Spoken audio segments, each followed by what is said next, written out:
Justice, Williams, and Martinez, the middle of this order, is where you will have all your trouble as a right-handed pitcher. 0-1 pitch coming to Knobloch, who's 6 for 13 in the series. No balls and 2 strikes. The plate umpire is Wally Bell. Jerry Davis at first. Crew Chief John Hirschbeck at second. Angel Hernandez at third. On the right field line, Mark Hirschbeck, John's younger brother. On the left field line, Fieldin Colbert.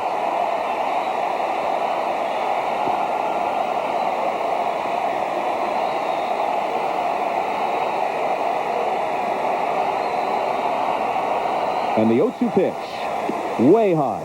One of the things that happened to Aaron Seeley yesterday is that he could get ahead of Knobloch, Jeter, but he couldn't put them away. I think that's something that Abbott has to do. He's going to have to get them to chase something out of the strike zone in order to get them out with 2 strikes.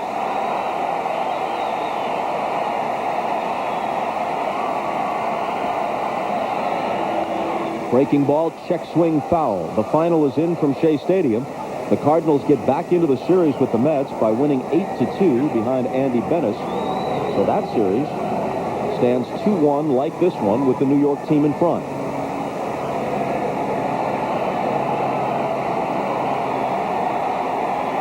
And another 1-2 pitch. Fastball rolled foul.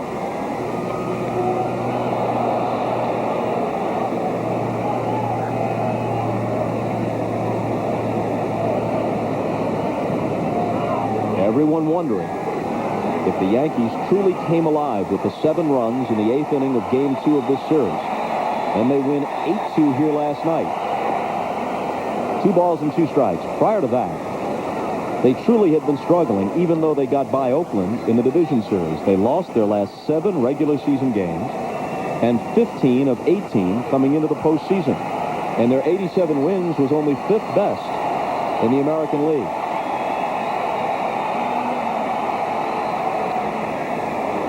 It holds at 2-2. And Knobloch is doing a good job of fighting off pitches, which allows his teammates to see most of the stuff that Abbott has here in the first inning. That's the leadoff hitter's job, is to get as many pitches thrown to him as possible. That would allow his teammates to see how much the guy's fastball is moving, how his changeup is moving, and how much break is on his curveball. Fastball fouled away again.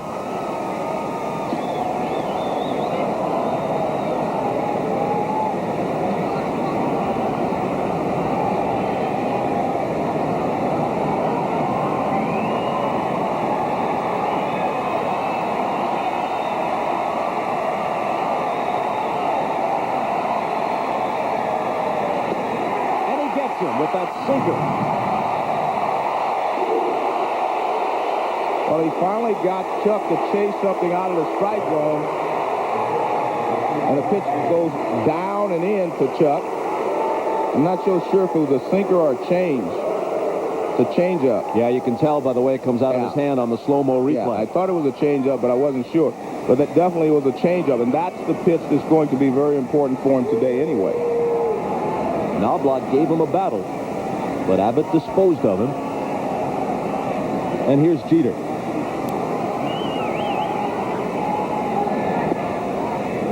Ball 1 low. Jeter hit .339 for the year.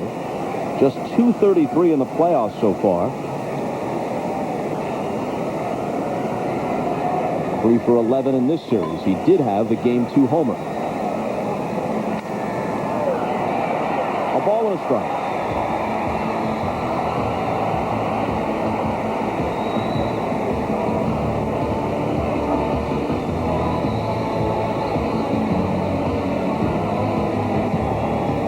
In the playoffs so far, Jeter actually has more strikeouts, 8, than hits, 7. At second base, it's David Bell for the Cats, moving over from third to second for this game, so they could get an extra left-handed bat in by playing Carlos Guillen at third base. He threw him a first pitch ball. I like that when you're pitching to Jeter because he likes to hit the first pitch. But he comes back with a fastball in, and he jams him. Jeter's a first ball hitter. It doesn't matter about fastball, breaking ball, or what. He likes to attack the first pitch. So now David Justice with 2 out and nobody on. Most of the field is covered in shadows. There's a patch stretching from left center to right center, as you see, that is in sunshine, and it could pose a problem if the fly ball comes out of the shadows and into the sun in those areas.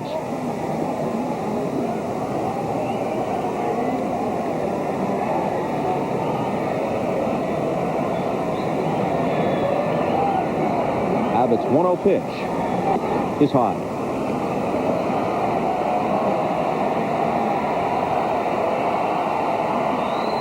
And David Justice is a guy that you have to change speeds on. You can jam him with the fastball, but you have to change speeds. And he's got a 2-0 pitch here. 3 balls and no strikes. Now remember last night, leading off the second, Aaron Seeley grooved a fastball on 3-0 to Bernie Williams, who rode it out of here to tie the game. Then Tino Martinez followed with another homer, and the Yankees were never headed. Well, Joe Torre will let him hit because Joe Torre was a hitter, and he likes to hit 3-0, and he likes to have his players hit 3-0 in most situations. So Justice aboard with 2 down. The middle of the order has been hot for New York, and it couldn't have come at a better time. They were in danger of being shut out in back-to-back games until that 7-run uprising in the 8th on Wednesday afternoon in New York.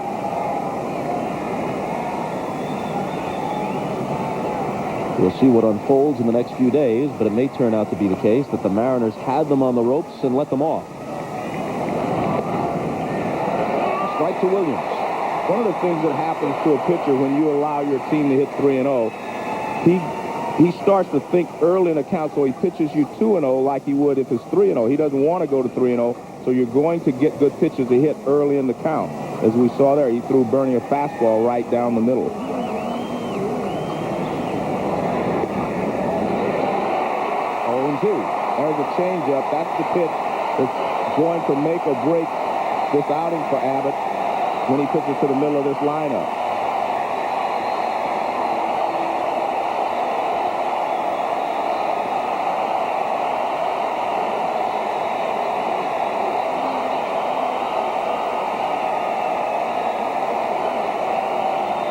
And his 0-2 pitch to Williams. Bernie lays off.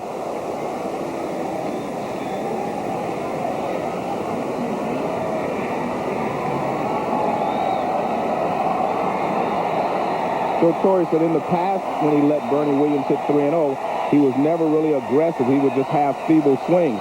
He said now he has learned to hit 3-0, and that's why he let him hit 3-0 last night. This is a 1-2 pitch. Almost threw it away. 2-2.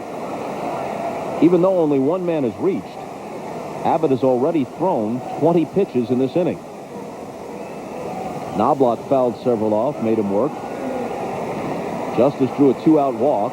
Now the count 2-2 to Williams.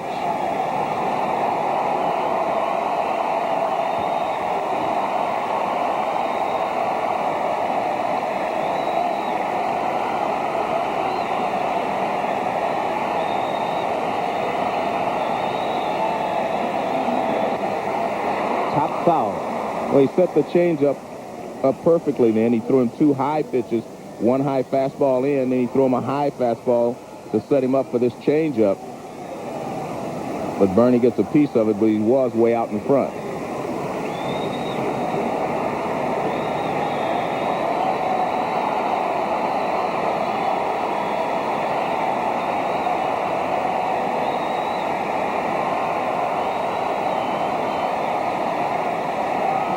And Williams steps out.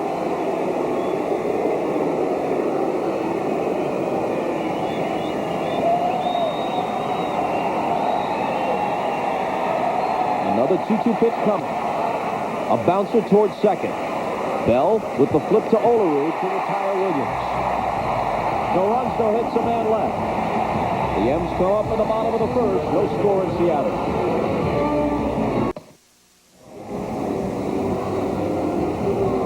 And here's a look at the MasterCard starting lineup for the home team.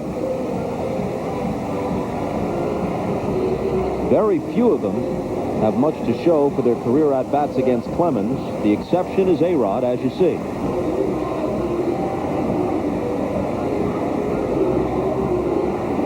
Even Edgar Martinez, a .320 lifetime hitter, hasn't managed to do much against Roger Clemens. And the Yankees have played very good defense the entire postseason, only one error, and they have not had a lot of misplays as the opposition has had for playing against them. And Roger Clemens has two contrasting starts. He got off to a great start in his first start against the Oakland A's. He shut them out for like 5 innings, and he was throwing perfectly. He looked great. And then in the second start against the A's, he started off slowly, and then he picked it up. He had about 3 or 4 good innings in there. So we do not know which Roger Clemens is going to show up. But this guy is always capable of overpowering the opposition. Lou Piniella shuffled his lineup to get more left-handed bats in there. The switch hitter Javier at the top of the order.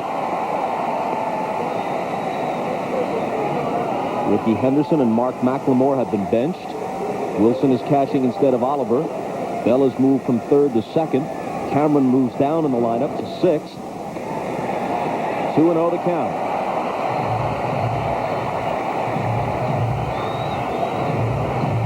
And when you're a power pitcher, you still do not want to pitch from behind because the hitter knows exactly what's coming, and if you make a bad pitch, they can hit the ball out of the ballpark. That one's in there. Roger Clemens, at age 38, is still a power pitcher. In remarkable physical condition, 6'4" and 230. This is his 17th year in the major leagues. The count evens at 2-2. You know, he idolized Nolan Ryan, and he said, like Nolan Ryan, he came in as a power pitcher, and he's going to leave as a power pitcher. A lot of power pitchers had to adjust as they got older and didn't throw as hard, but Nolan Ryan was a power pitcher right till the end, and that's the way Roger wants to go out. Out of play, still 2-2. Speaking of Nolan Ryan, Clemens finds himself on a list, but it's a little bit misleading because Ryan had 6 years where he struck out more than 300. Clemens never has reached that plateau. His career high was 292 in 1997 with Toronto.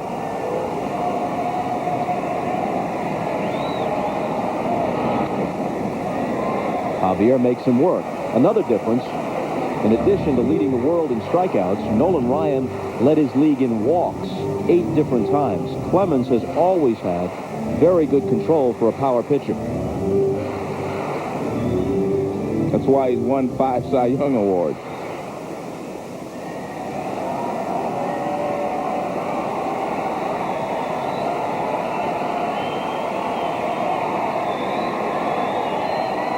Another 2-2 pitch.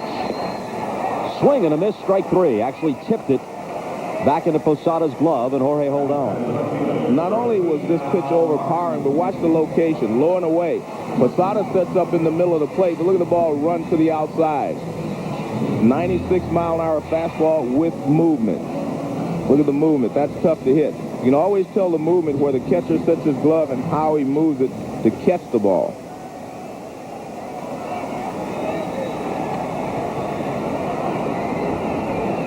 Here's Al Martin in left field for Game 4.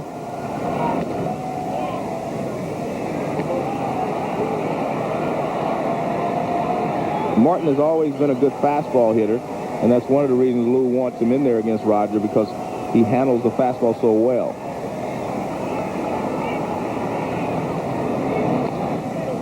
Rolled foul. Clemens is working on 6 days rest. In the past, he's complained sometimes about long rest not being the best situation for him. He's the subject of our SAP player profile. So many ways to express his greatness. That's part of his career list of achievements.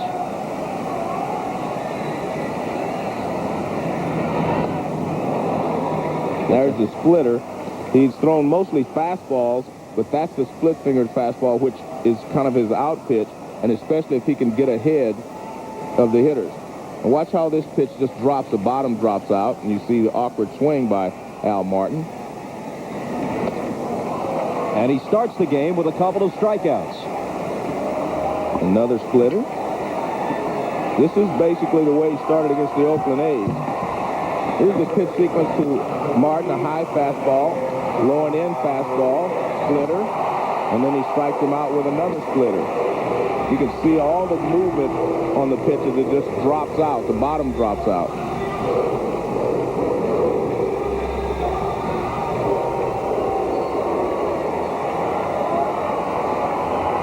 And now he'll face A-Rod, who's a .341 career hitter against Clemens.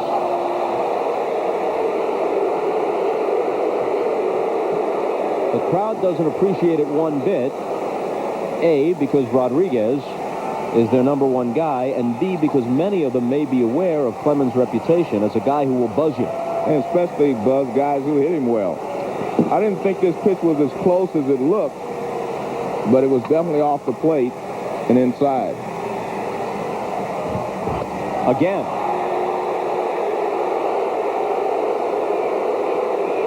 Remember when Clemens hit Piazza in the head earlier this year?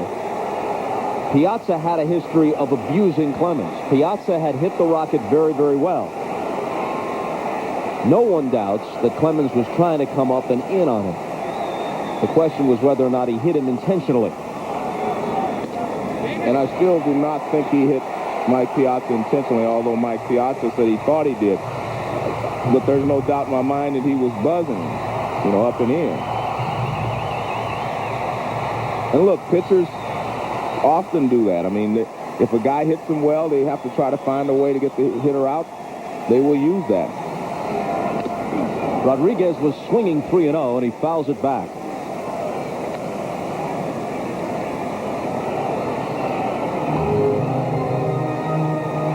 Well, you knew Piniella was going to let Rodriguez swing 3-0 after getting buzzed twice in the high fastball, and he got a good pitch to hit, and he probably tried to hit it too hard.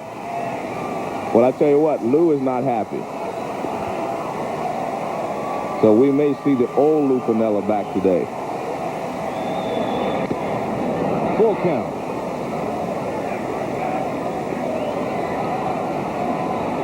It's a little bit of a different story in an American League game where a pitcher doesn't have to bat and doesn't have to face retaliation. That's one reason, not the only reason, but one reason why there are so many more mound charging incidents these days than there used to be. At least in one of the leagues, there's no way to get retribution other than to take matters into your own hands, which doesn't justify it, but partly explains it. The 3-2 pitch. Walked it.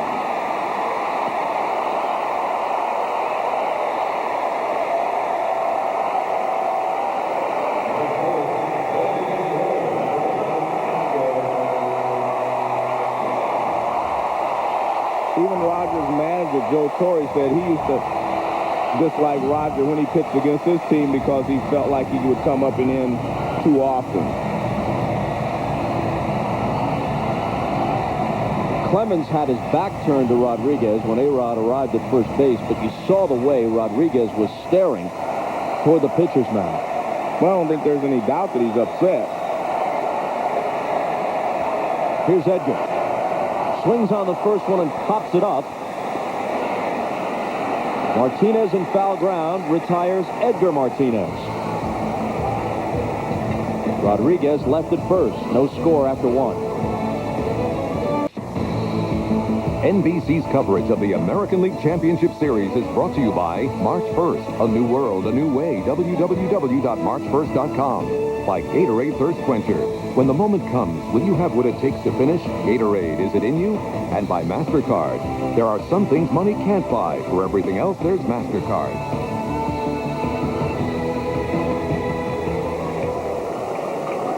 Beautiful scene out on Puget Sound. And at Safeco, we move to the second. No score. Which isn't to say that nothing has happened. There's a different atmosphere as the second starts than we had in the first after Clemens came in tight twice on A-Rod.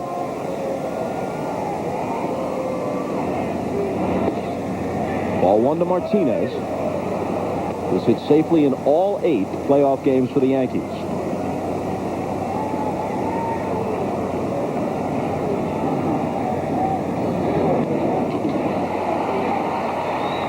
Now, one of the things we talked about in the scouting report was that Abbott had to use his changeup to get through his Yankee lineup. He did so in the first inning. He strikes Knobloch out with a changeup here, and he got Bernie Williams for the 3rd out with a changeup. So he is using it, and he has to continue to throw it.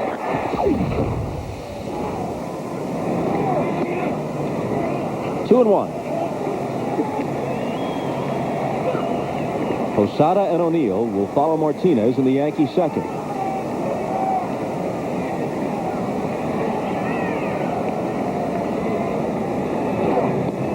There's a good changeup. On the corner and at the knees. And Bob, we were talking about the fact that they threw a couple of pitches up and in on A-Rod. As we see this, this is a great changeup. Look at that, knee high and over the outside part of the plate. I think if they're going to retaliate, it would be against Derek Jeter. That would make sense. There'd be some symmetry to that. Martinez tips it back into Wilson's glove. Second strikeout for Abbott. And again, that's the good changeup. And this is why Piniella says the matchup is good. Tino way out in front of the changeup. And Abbott has a good one, and he's been using it. But you have to keep throwing it. Even if you miss with it, you have to keep throwing it because that's the only way you're going to be able to keep these left-handed hitters off balance.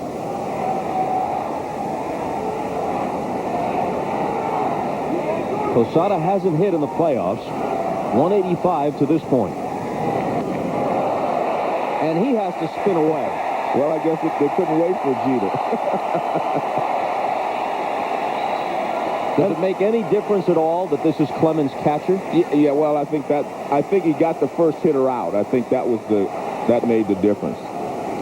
You didn't want to do it the first hitter because you may end up now you see Piniella's upset with someone.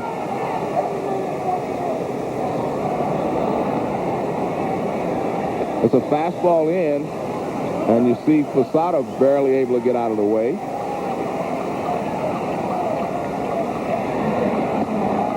Now it's 3-0.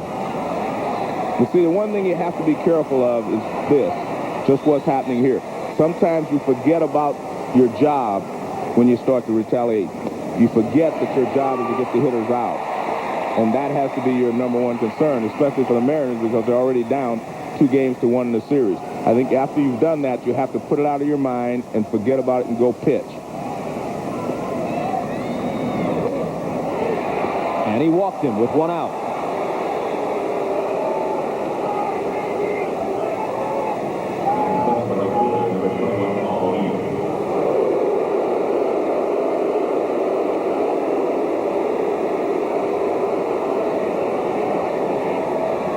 A pair of walks and a pair of strikeouts so far for Abbott. 1 out of the second. Well, last night, Paul O'Neill, the last couple of at-bats especially, he was able to get the barrel of the bat out there and hit the ball solidly to right field. So we'll see 1 to right field, 1 to the first baseman.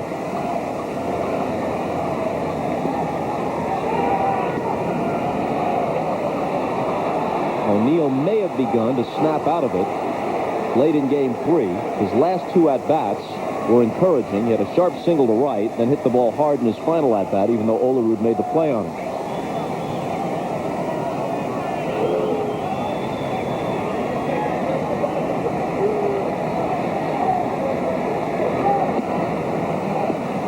As the late afternoon sun begins to set, the entire outfield is now covered in shadows. It's no longer a factor. That's Paul O'Neill's spray chart. I think it's great that he goes up the middle most of the time because that's where good hitters will aim. And then they'll be a little late sometimes. They'll hit it to left field, and if they're a little in front of the changeup or something, they'll pull the ball. So that's where your aiming point should be, back through the middle. And that's where Paul had most of his base hits. That's about as even a distribution of hits as you'll ever see. Correct. That's also why he was able to win a batting championship in the American League as well, because he was able to keep the ball in the middle of the diamond that year. Here's Abbott's 2-0 pitch. Now, maybe it's coincidence, but if, in the course of sending a message, trying to even things up, Abbott lost his focus, then maybe it was a game Piniella didn't want to play, if that was the case. Well, when you come up and in on someone, you definitely get your adrenaline flowing as a pitcher, and then you have to calm back down. So he walked Posada. It's now 3-1 to O'Neill. Sojo's on deck. And it's a very important pitch because Joe Torre can go ahead and put Posada in motion. Even though he doesn't run well, he can figure that Paul O'Neill can protect him.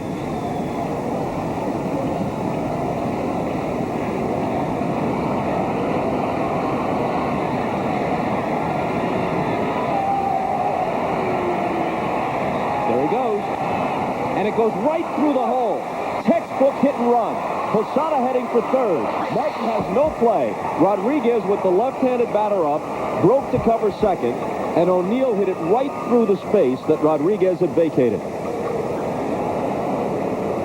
This is why you put a hit and run on, so you can get a slow runner to third base. And Paul O'Neill places this ball perfectly through the hole that was vacated by Rodriguez. Now watch, you'll see Rodriguez cover. He actually moved a little too quickly, but he wouldn't have been able to get the ball anyway.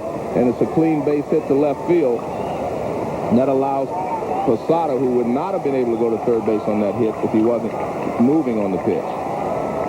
And the Yankees continue to press the action, as they have for the past couple of games, as they snapped out of this slump. Fouled out of play by Sojo. O'Neill's single was the game's first hit for either side. Well, the game that the Yankees played last night was their best ball game in over a month. I mean, they actually played really well. They put pressure on you offensively, and they played a good defensive ball game, and Andy Pettit pitched out of all the jams that he got in early, and they just finally put the game away in the late innings. And they have not been doing that for over a month, but they really played very well last night.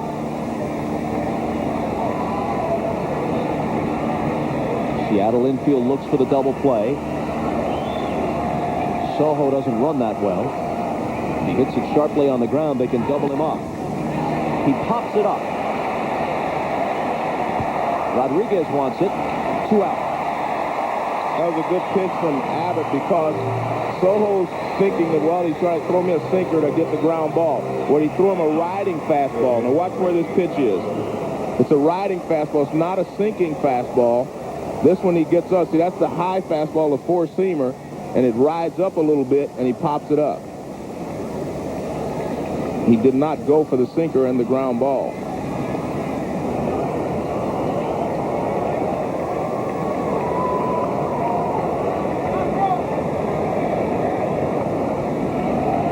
So now Brocious. He's had a number of clutch hits over the past few years for New York.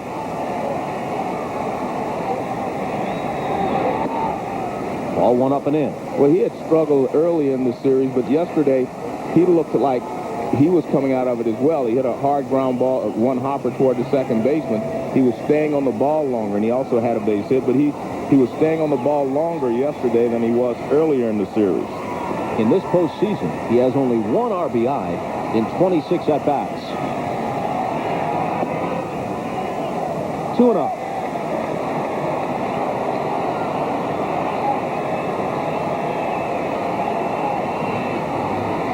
A lot of pitches in an inning and 2/3 for Abbott. Wilson looking into the dugout for the sign.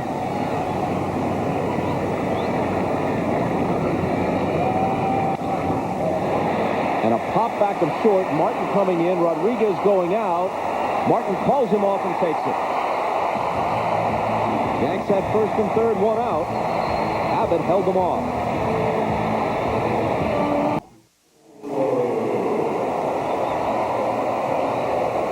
Yankees threatened, didn't score in the top half. Seattle comes to bat in their half of the second with Olerud, Cameron, and Guillen, the scheduled hitters against Clemens.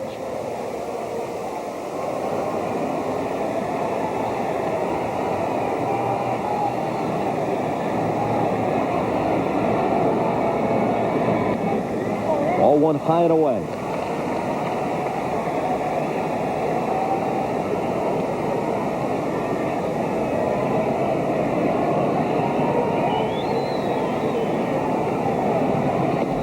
That one's in there.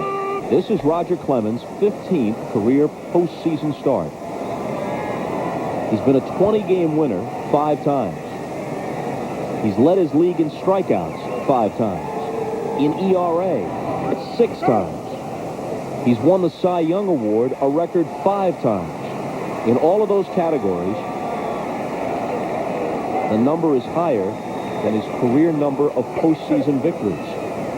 His teams are 4-10 in his 14 starts prior to today, and his personal record is 3-5 in the playoffs and World Series. In fairness, he's had a number of good outings in the postseason that resulted in no decisions for him.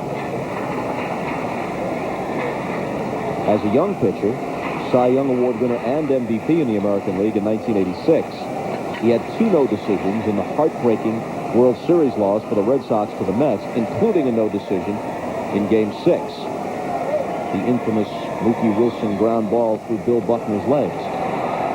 Infamous from Boston's perspective.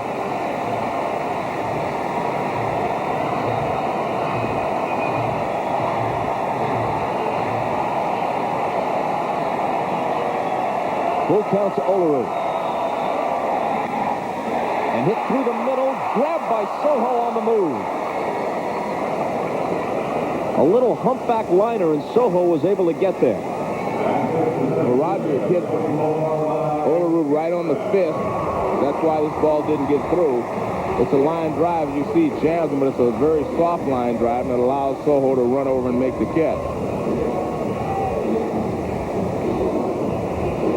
And Soho gets a good jump on it and goes and makes the catch. Easy play.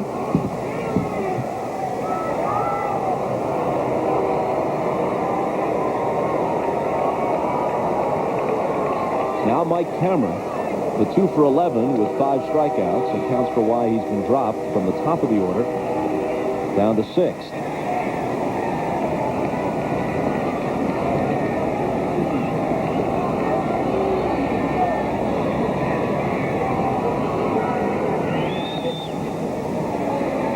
Two and 0 to count.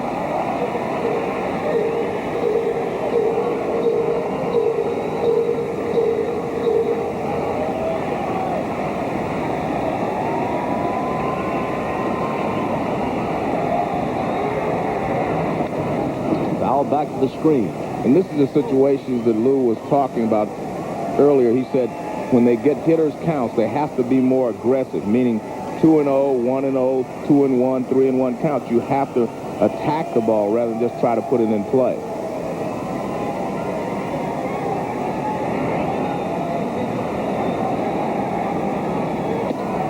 Who would buy him 2-2. Well, he has a good fastball, 96 miles an hour. With some movement. The key is that he does have a lot of movement on his fastball in this ball game. Now watch Posada's glove. See, he starts to reach and then he moves over. And in fact, he barely caught that ball that had so much late movement on it.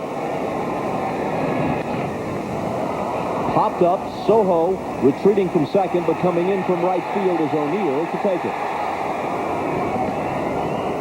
And folks, you can go in depth on every game of baseball's postseason by logging on to MSNBCSports.com. There's complete LCS coverage, plus you can view live the post-game press conferences and listen in after every game to audio interviews with key players from each team. It's all at MSNBCSports.com, the official website of NBC Sports.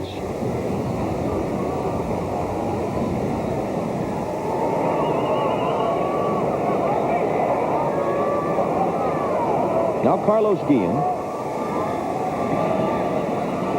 switch hitter who gives them another left-handed bat when facing Clemens. It was Guillen who laid down the drag bunt that brought home the winning run in the bottom of the 9th here at Safeco in Game 3 of the division series against the White Sox, completing the sweep.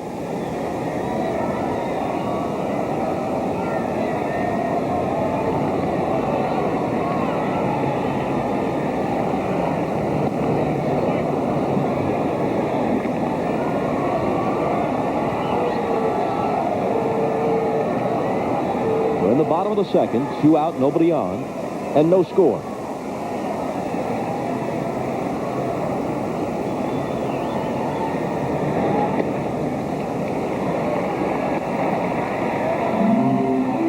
Beautiful October afternoon in Seattle. Temperature in the mid-50s. Sun beginning to set here in the Pacific Northwest. Almost no wind at all. Very comfortable in the ballpark. That's out of play. Speaking of that big moment for Guillen, here it was. Lays down the drag bunt in the direction of Frank Thomas, who was playing first base. Most of the year, Thomas had been a DH. That was part of Guillen's thinking and Pinella's thinking. You're going to drop it down, send it toward the man who isn't used to playing the position, at least not anymore. Thomas couldn't make the play. Guillen turns away as he's called out on strikes. The third K put in the book through 2 innings by Roger Clemens. No score in Seattle.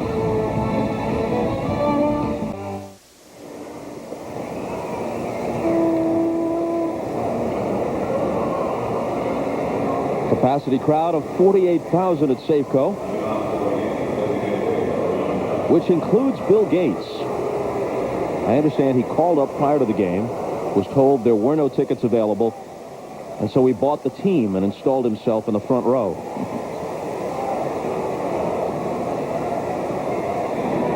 Top of the order in the top of the third. Knobloch, Jeter, Justice.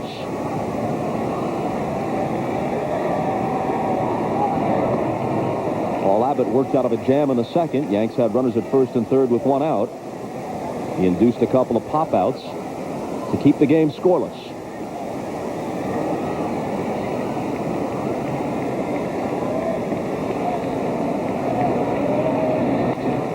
A liner to center. Cameron backs up and has it.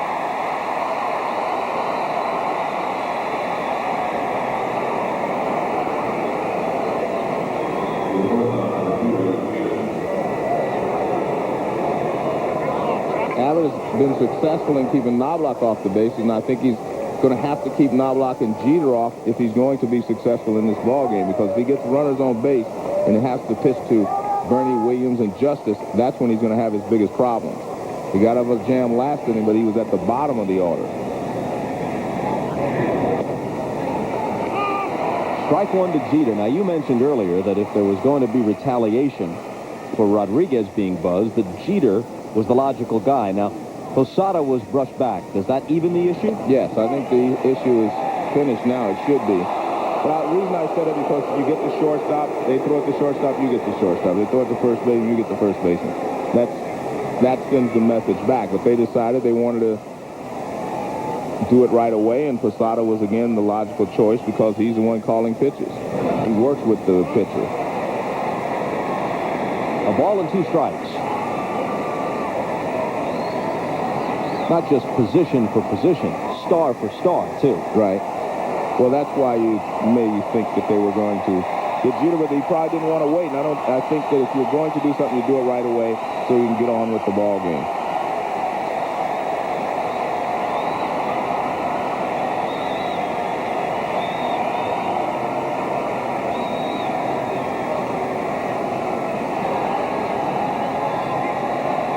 The 1-2 pitch. 2 balls and 2 strikes. And we talked about his changeup being effective against left-handed hitters. He throws it to right-handers as well. A lot of times, right-handed pitchers do not like to throw a lot of changeup to right-handed hitters because they don't pick the ball up as quickly and are not likely to jump out at it. Fastball hit hard to his left Guillen. Nice play.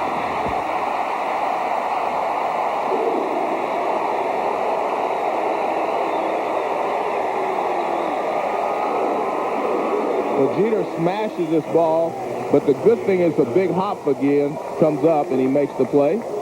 And now it's a routine play after he makes the catch. And you see Guillen reacting very quickly. He's got quick reactions. He's the guy that they're counting on to become a star here. He's one of the players that came over in the Randy Johnson trade, along with Halama and Freddie Garcia, who will pitch tomorrow.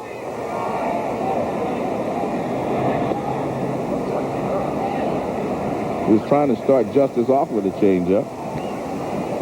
Speaking of tomorrow's game, it will be Denny Nagel for the Yankees. There's been some question about that. And that young fella, Freddie Garcia, will go for Seattle. There's Nagel, who pitched well in game 1, even though he was the loser. Justice pokes one to center. Cameron scarcely has to move. Abbott works a perfect third.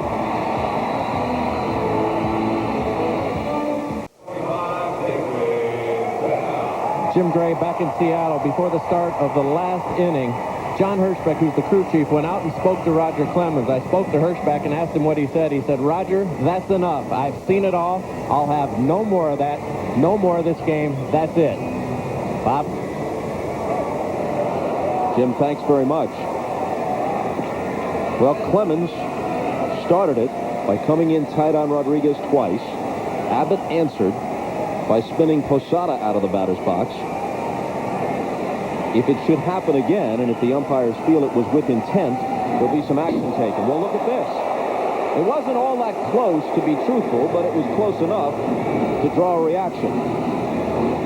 Well, I think what Hirschbeck did was to try to calm this thing down, and I think it was good umpiring to go in and try to do that. And who knows, the ball may have slipped out of Rogers' hand. I don't know. I don't think that he would walk out there and throw at somebody right away. In fact, I don't think he was throwing at anyone. Let's take a look. The pitch is way up and in.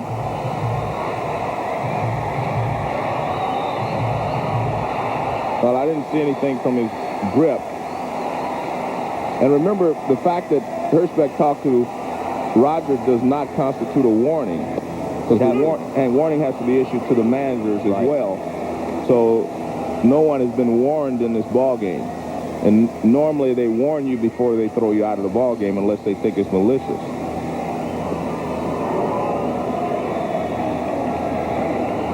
Here's the 2-1 pitch to David Bell. But that doesn't change Lou Pinella's perspective on this. I guarantee you Lou is very upset about what happened. His hitters are not hitting and they're being buzzed as well. That's not going to sit too well with any manager. Well, he was jawing pretty good in the direction of the Yankee dugout. He was definitely yelling at the Yankee dugout. Lou Piniella, after the Roger Clemens situation earlier in the ball game. Rolled is short. Peter takes to Martinez, and that takes care of Bell. Now here's Dan Wilson. And to say that Dan Wilson has had his troubles at the plate as opposed to behind it in the postseason would be to deal an understatement. He is 2 for 52 in his career in the playoffs. 2 for 52.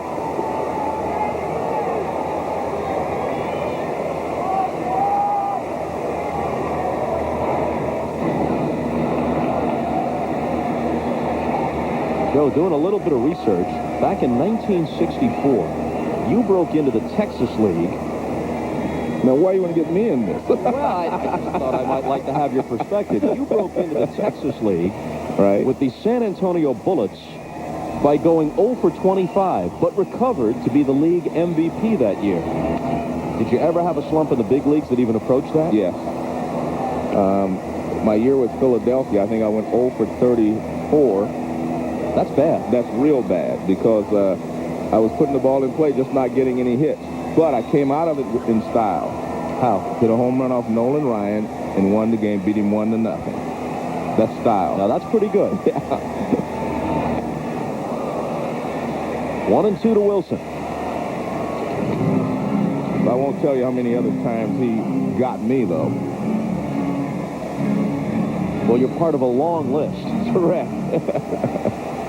I'm part of a long list with him and a short list from my side.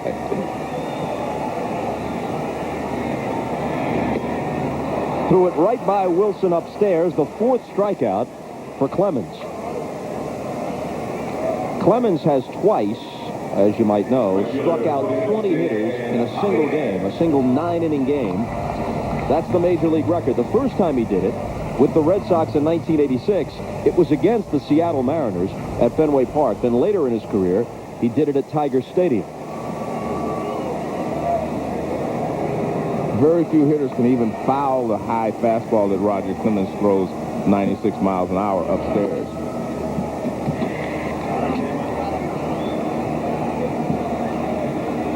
Ball one to Javier, who struck out to start the game.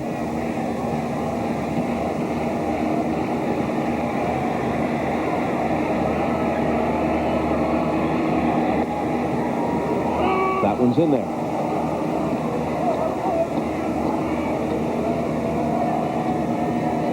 Through 2 2/3, Clemens has walked 1, struck out 4, hasn't allowed a hit.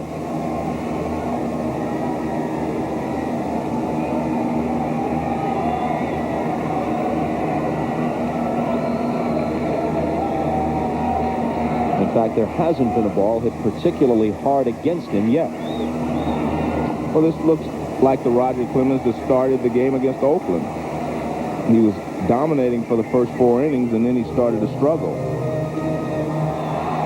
And that's the first game, I should say, that he started against Oakland in the ALDS. That still doesn't sound right, does it? That doesn't roll off the tongue. ALDS, NLDS. Sounds like some sort of government agency. 3-1.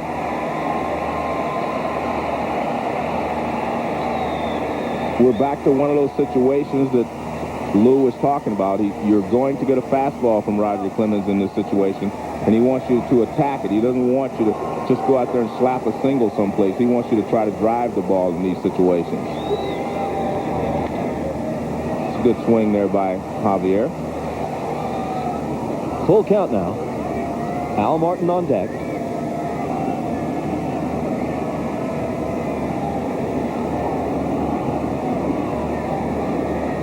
Mike Cameron with some hand grips. Strengthening the hands and wrists. And hitters always want to have strong hands and strong wrists and forearms. The 3-2. In the air to left. Justice almost in his tracks. A perfect third for the Rocket. And we're back after these messages and a word from your local station.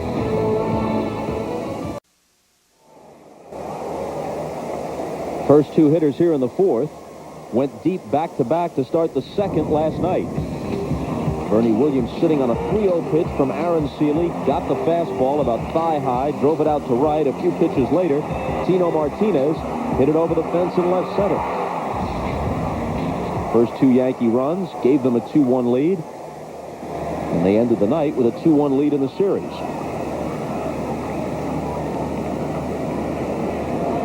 Williams grounded to second his first time up today. Paul Abbott matching zeros with Roger Clemens through 3.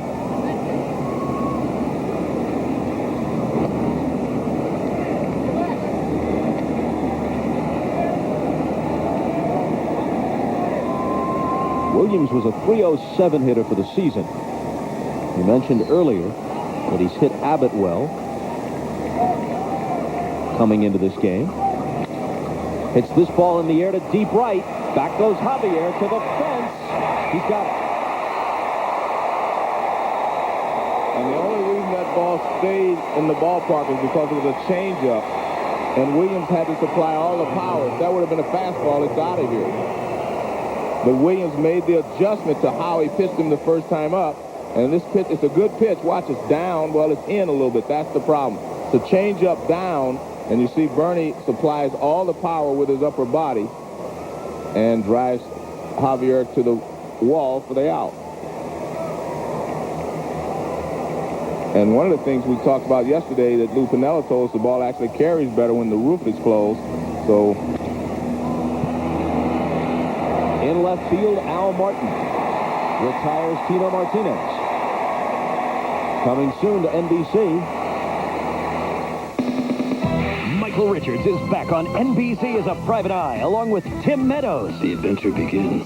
The Michael Richards Show premieres 1 week from Tuesday on NBC. You got Michael Richards from Seinfeld. You got Tim Meadows, the ladies' man. I know you will not miss it, Joe. I like the ladies' man. I have to like the ladies' into man. that. Yeah. Here's Posada. To a walk after being brushed back by Abbott in the 2nd. 2 out, nobody on here in the 4th. And that's strike one.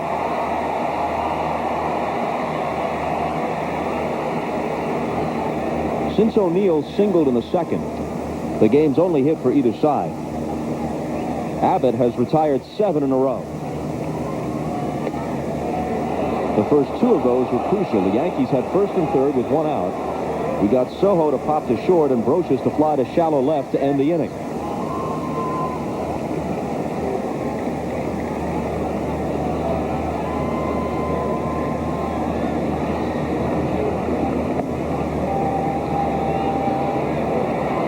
Started Posada off with a changeup, then he went with the sinker, and now he comes back with another changeup. They do not want to throw Posada a lot of fastballs, especially in hitters' counts.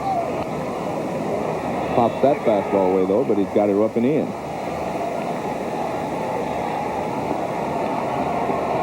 This pitch is actually not a good pitch for a hitter to handle. Watch where it ends up. Up and in, but Posada got a pretty good swing at it.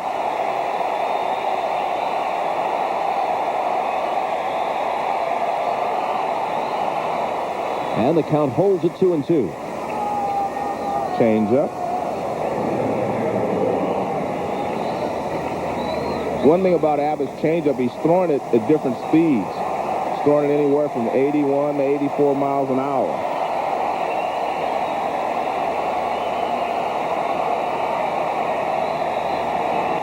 Goes to the fastball, and it's popped up. Olerud can take it, but Bell calls him off. 8 in a row now, set down by Abbott. To the bottom of the 4th, no score. NBC's coverage of the American League Championship Series is brought to you by MySAP.com. The best-run e-business is run by SAP.com. By the new Twister from KFC. How good is that? And by Bud Light. For the great taste that won't fill you up and never lets you down, make it a Bud Light. On this day in baseball, exactly 24 years ago tonight, the 5th and deciding game of what was then a best-of-5 league championship series at Yankee Stadium. Mark Littell of the Royals to Chris Chambliss of the Yankees. He drives it over the wall in right center field. The Yankees win the pennant for the first time since 1964. A couple of the principals involved in that moment are in the ballpark tonight in Seattle. Buck Martinez, who was behind the plate, is working the game on ESPN Radio. Buck's name has been mentioned in connection with the managerial opening now in Toronto after Jim Fregosi was fired, and Chris Chambliss is now the Yankees hitting coach. And his name, too, is somewhere in the mix of those who will be interviewed with the various openings, with 6 managers having been fired since the season ended. Strike 1 to Al Martin, will be followed by A-Rod and Edgar Martinez. Nubbed foul, 0-2. Interesting, Bob. They went the entire season, meaning the owners, without firing a manager, now 6 openings very quickly as the season ended. First time there hasn't been a single in-season managerial change in 58 years, since 1942. Willie Randolph, the Yankee third base coach, another guy whose name has been prominently mentioned as a potential manager. 1-2.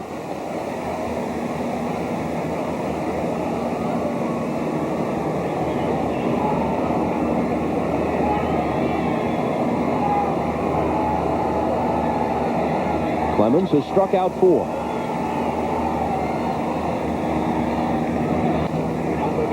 Rolled to the right side. Clemens has to cover. Martinez gets it to him, and he beats Martin to the bag. Did Roger get spiked there? No, Hobbling a little bit, it appears. well, I don't think he's ever completely recovered from the groin injury he had early in the season. You see him, he's fighting hard to get there. I mean, it's not easy for him to run, but he actually gets out of the way. Yeah, he does. Yeah. Because I was watching very closely to see if Martin was going to have to run over him. Well, Roger kind of pushes Martin away there, which he should.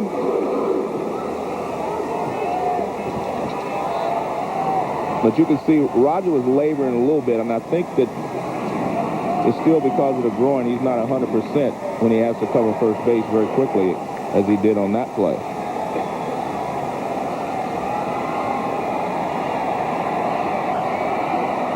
Interesting at-bat here.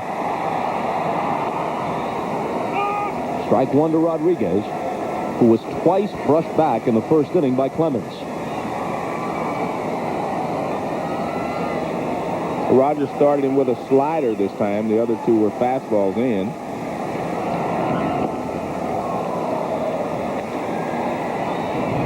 Here are the two he buzzed A-Rod with in the first. Consecutive pitches with a purpose. Rodriguez, a career .341 hitter against Clemens. The 0-2 pitch. Down and away.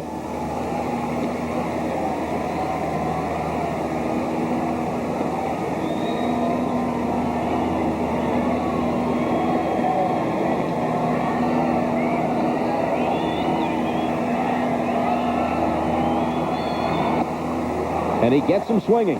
The fifth strikeout for Clemens. Good pitch. That was a little cut fastball or a slider.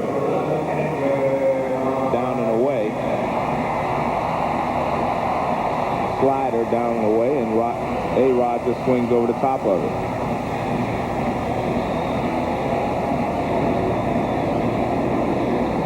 So now Edgar Martinez bats with 2 out and nobody on.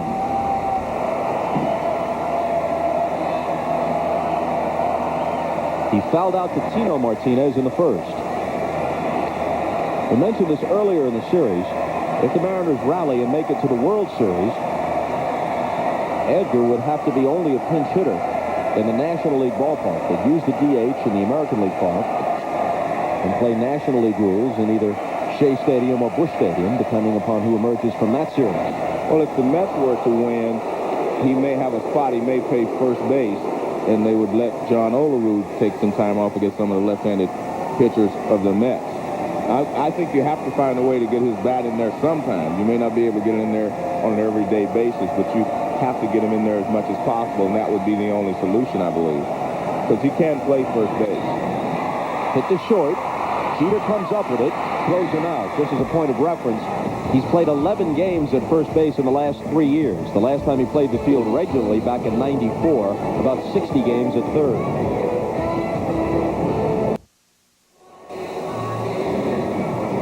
Joe, continuing your thought from the last half inning, if in fact Seattle plays the Mets in the World Series with Hampton and Leiter, they'd have to think about getting Martinez into the lineup somehow if the left-handers work at Shea Stadium. On the other hand, the only left-hander the Cardinals have, if St. Louis should make it to the World Series against Seattle for the sake of argument, is Rick Ankiel, and it seems unlikely that Tony La Russa would go back to him at all with the problems he's had with his control. Unless you were a Cardinal fan, that was almost comical the other night, or painful, I guess both. I think it was painful. Happening to him for a second postseason start in a row. He'd had the same problems against Atlanta. So if the Cardinals advance, it's unlikely that they'd have a left-handed starter against either the Yankees or the Mariners. On to the fifth. Paul O'Neill takes strike one. O'Neill has the game's only hit, a second-inning single off Abbott. And so far, Abbott has been able to mix his pitches very well. He's changing speed. He's throwing one speed on the fastball, then he turns the fastball over. And he's using his changeup very effectively. And he's throwing a slider. So he's mixing speeds, and that's 4 different speeds that he's throwing. Speaking of that Mets-Cardinals series, St. Louis got back into it, winning 8-2 today at Shea, behind Andy Benes. In Game 4 of that series tomorrow, it's Bobby Jones coming off that one-hit masterpiece that finished off the Giants against Darryl Kyle. It's La Russa's intention, apparently, if this is a 7-game series, to do it the old way. The Whitey Ford, Bob Gibson, Sandy Koufax way. He'll use his ace in games 1, 4, and 7 on 3 days rest. We've got the early game tomorrow, Nagel against Garcia. And Joe Buck, Tim McCarver, and Bob Brenly have the call on Fox with the nighttime broadcast from Shea Stadium, Game 4 of that series. Here's Abbott's 1-2 pitch. Foul back.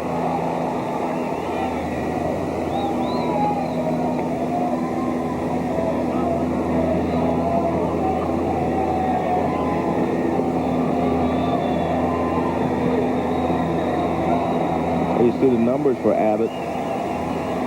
He only struggled in the second inning. Other than that, he has been in control, complete control. And he fans O'Neill. That's his third strikeout. One of the things I'm noticing that has been effective for him has been the high changeup. Normally you try to get the changeup down, but look where this pitch is. This is a high changeup. He got Bernie Williams out by bouncing to second base.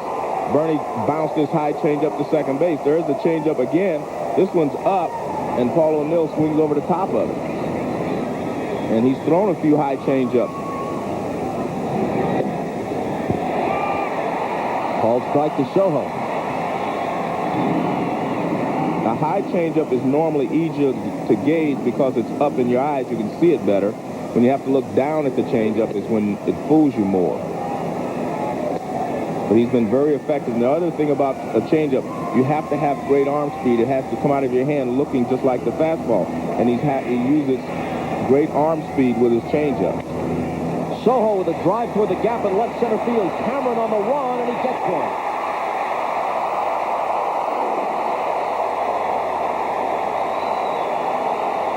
Well, the Mariners were talking about the range of Cameron, and we get a chance to see it here. He gets a great jump on the ball, and he just runs this one down. Soho hits the ball pretty well. It's a high fastball, and he drills it to left center field. And Cameron got a great jump on it. He's got long, great strides. I mean, he looks like he can really cover the ground. And he does a great job out there in center field.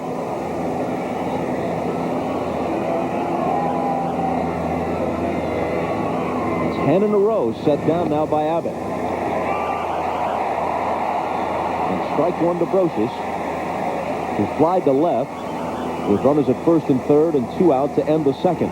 And he had Abbott in a tough position, but Abbott made a good pitch with a fastball in. A liner to right, and that breaks the string for Abbott. And that's what he did yesterday. And I was mentioning earlier, he was starting to go to right field, which keeps him on the ball a lot longer.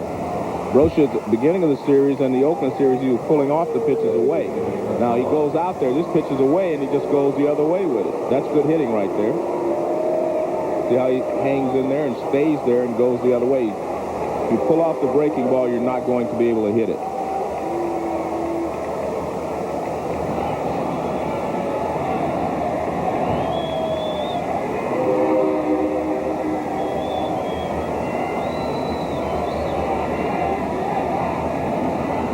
Now Block is struck out and lined to center. All one down and in. As you can hear in the background, the Burlington Northern is chugging down the track. He struck Knobloch out with a changeup the first time up, and then he got him with a sinker that Knobloch hit into center field his second time up.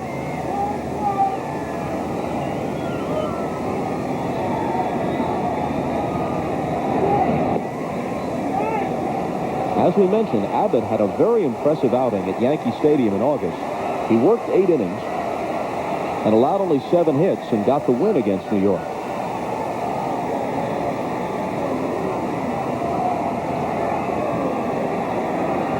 Lou Piniella was hoping that changeup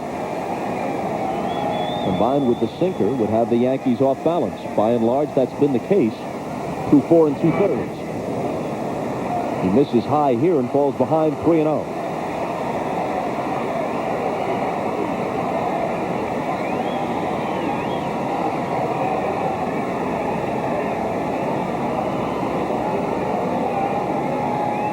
Knobloch stepped out. Abbott never budged. He just stood there on the rubber. He wants to go. Strike one. Well, the Yankee hitters do that sometimes. We saw them do it with Freddie Garcia. They try to step out and break the pitcher's rhythm. It did not work with Garcia. He pitched an excellent ball game in the first game of the series. There's Freddie. He'll have the call tomorrow.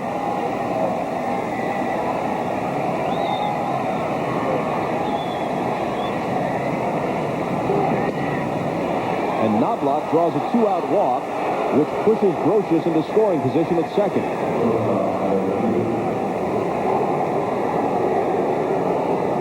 An RBI spot for Jeter, who's popped to second. and grounded hard to third.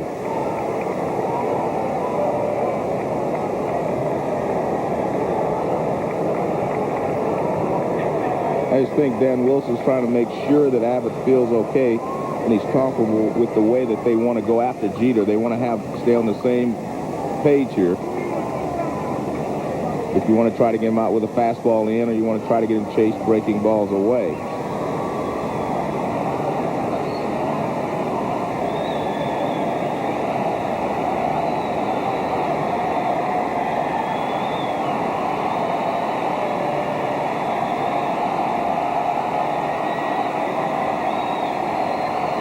Clemens has never been in trouble. This is the second time Abbott has faced a jam. And ball 1 to Jeter.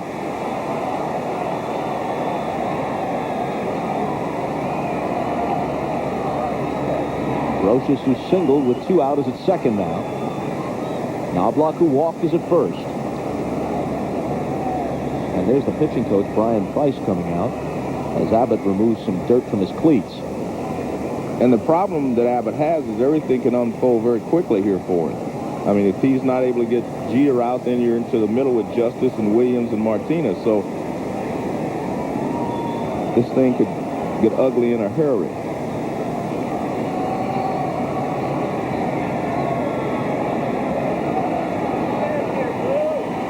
Well, we have a chance, and the plate umpire Wally Bell is headed out to try and break up the conference. And as usually happens, before the umpire can arrive and say, let's go, just then the manager or coach turns away as if it's a coincidence. NBC has a new hit on its hands this fall with Sunday's newest drama, Ed. Last week, 22 million people watched and found out why it's considered one of the season's best new series. That's Ed tomorrow night at 8, 7 Central, here on NBC. And Jeter lofts one to center. Cameron started in, now goes back. The ball really carrying out. He leaps and it's gone. That surprised everybody in the house, including Jeter.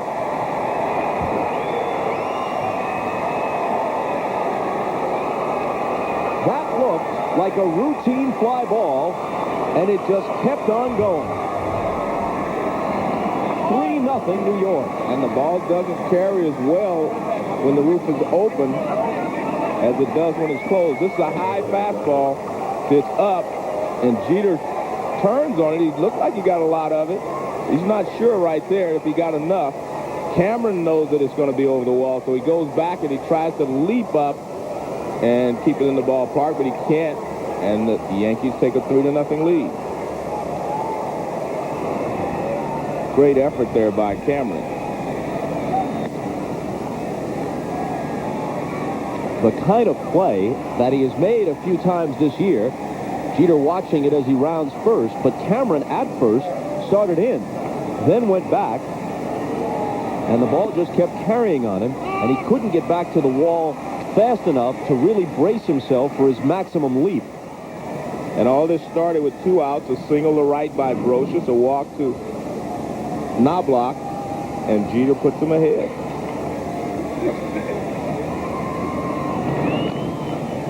Check swing roller by Justice. Abbott barehands it and gets him at first. But the way Clemens is throwing, 3 runs looks very, very big. Combined with the fact that the Mariners haven't hit for the entire series. Jeter puts the Yankees on top. Derek Jeter's second home run of this series has given the Yankees a 3-0 lead.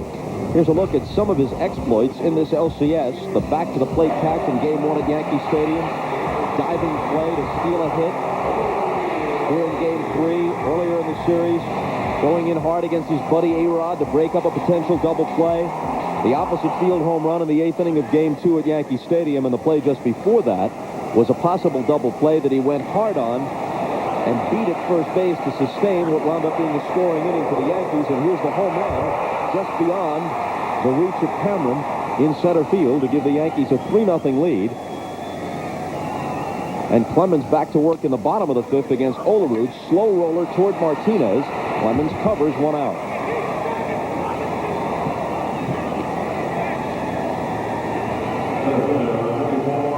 So the Rockets stake to a 3-0 lead in a game in which he is yet to yield a hit. And he looks more like the Roger Clemens that started game 1 when he dominated for 5 innings. The question is, can he sustain this stuff? He's had a couple of runs to first base. And remember, he still does have the groin injury, and we'll see how long he can go. But he's also getting close to the bullpen territory.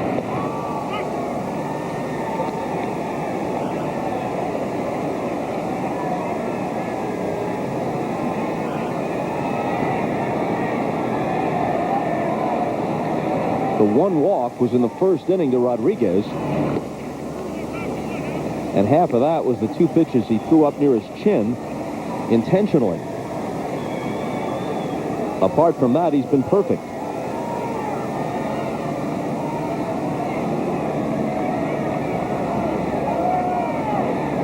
Cameron fly to shallow right his first time up. 2-1 the count to him.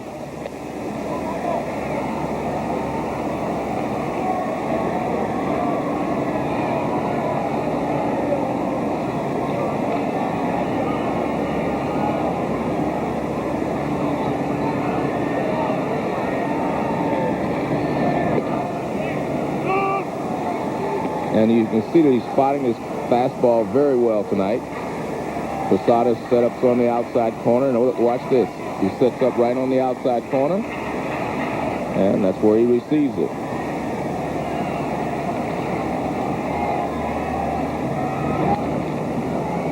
Still 2-2.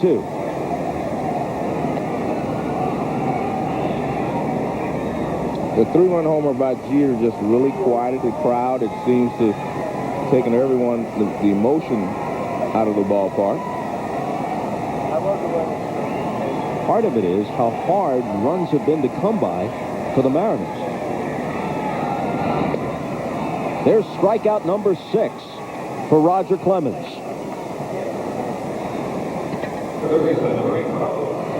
Roger starts off with a good breaking ball for a strike. Fastball in. Another one in, and then he hits the outside corner with a fastball. He goes, this one's in the middle a little bit, but he fouls it back. And he just throws the fastball right by Cameron.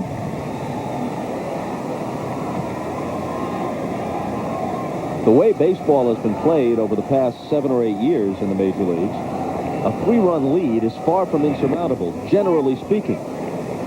But considering that Seattle is in the midst of a horrendous slump, their team batting average now beneath 200 for the series, and considering the way Clemens is throwing, those 3 runs loom very large.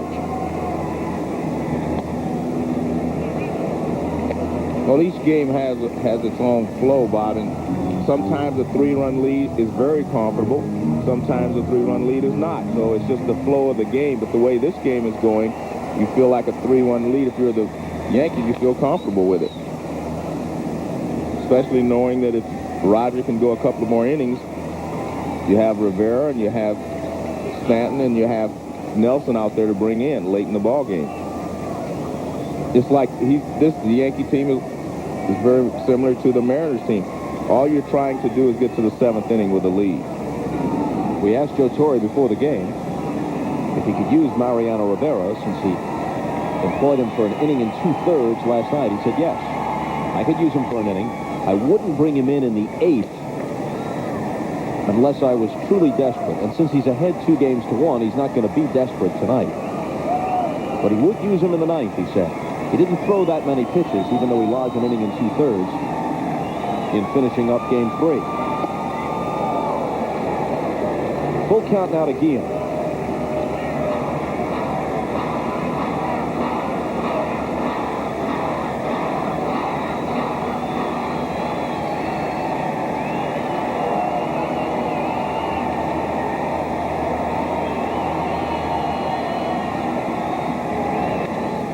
A little pop-up on the infield. Brocious is going to take it, and Clemens has the Mariners no-hit through 5.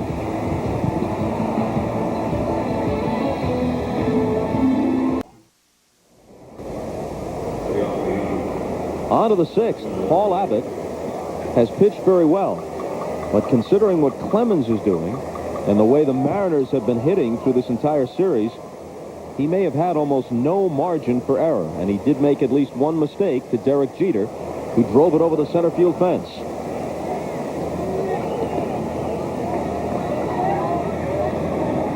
Clemens and Posada seem to be in sync. Maybe all Posada has to do is follow Clemens' lead. It looks like the trainer's coming out, along with the pitching coach, to look at Abbott.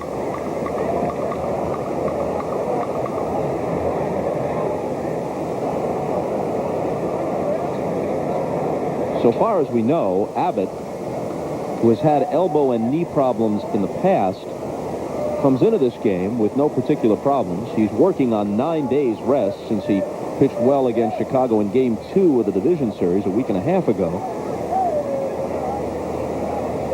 And we didn't spot anything unusual in his last half inning of work. This is while he was warming up prior to the top of the 6th.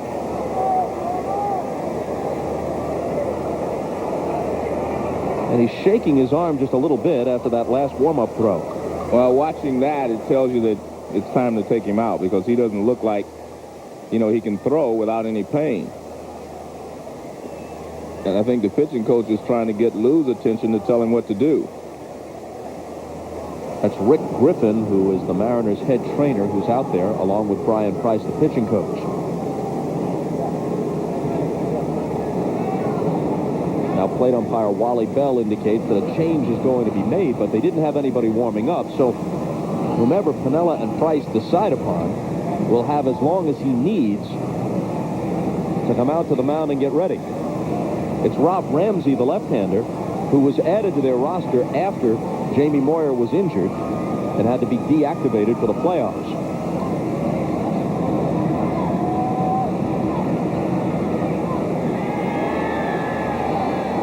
So Abbott actually acquitted himself very well, but he leaves prematurely because of an apparent injury, and he leaves on the short end of a 3-0 score.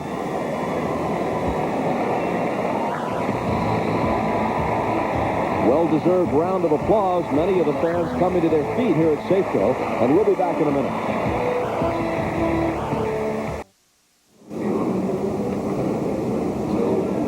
Moments ago in the Mariner dugout, Abbott, after being removed, sat down for a moment, but then, after a pat on the back from Jay Buhner, heads to the clubhouse, trailed by the trainer, and replaced by Rob Ramsey. With a report, here's Jim Gray. All right, Bob. Well, he came over to the bench. Lou Piniella said, "What is the matter with you?" And Abbott told him his shoulder got very sore. He said, "What happened?" He said he didn't really know. He threw his last warm-up pitch. It was bothering him, so he wanted to come out of the game as opposed to staying out there and pitching injured. So he's being examined right now by Rick Griffin. Bob? Well, when you've been on the disabled list 10 times in your career, maybe you've got a pretty good sense of your own fragility. Abbott took himself out, apparently. Ramsey comes in.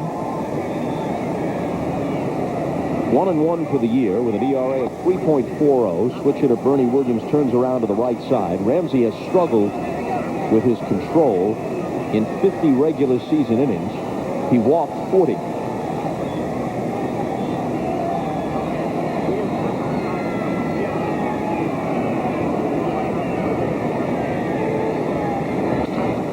A liner over Bell's head, and it drops in front of Javier and right. So that's the way Ramsey is greeted in the 6th. Well, Bob, it's very difficult to play in the major leagues when you're 100% healthy, and when something bothers you, it's twice as bad, and that's why Abbott took himself out of the ball game. The ball is running away from Bernie Williams. He actually hits it off the end of the bat, but he gets enough of it to get it over the head of the second baseman, and it was also good hitting because he was going that way. He tries to pull that pitch, to pop it up. Tino Martinez is struck out and fly down. Takes a strike on the outside corner. That's Jose Paniagua, who has been effective in this postseason out of the Mariner pen. Hard-throwing right-hander.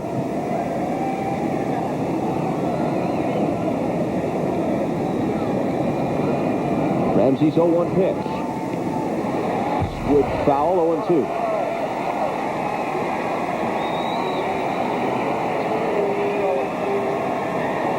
This crowd was roaring at the outset of the game, and they make a little bit of noise now with 2 strikes on Martinez.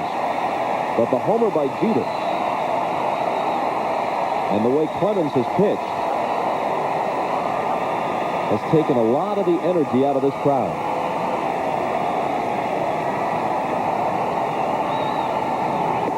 Down goes Martinez. Quick fastball underneath the hands finishes off the at-bat, but it was set up with the breaking balls away. First pitch, breaking ball over the outside corner for strike 1. Another breaking ball, swings and misses, and a fastball, and then under the hands. Nice pitching there by Ramsey. Now he'll face Posada, who, like Williams, is a switch hitter and turns around to bat from the right side.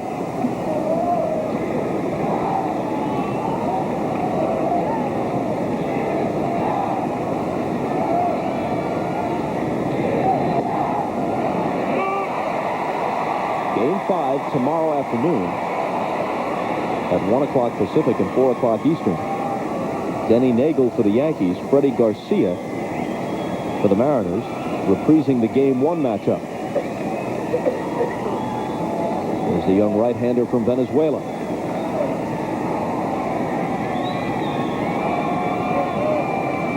If the Mariners don't rally here against Clemens, it will be a very difficult hill to climb.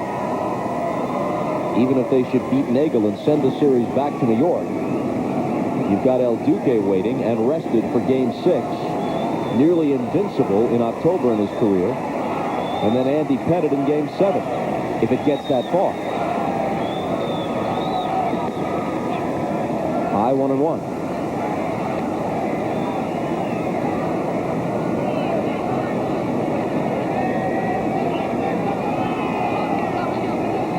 El Duque holding the baseballs in his hand.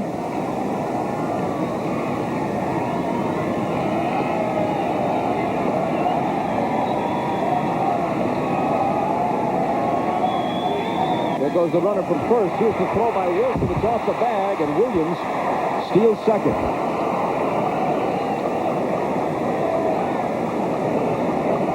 Smart play by Bernie Williams. He gets a good jump.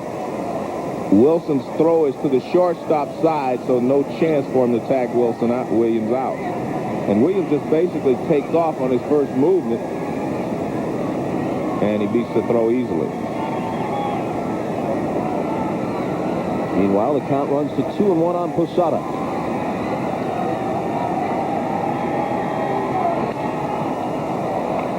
In center field, Cameron has it lined up.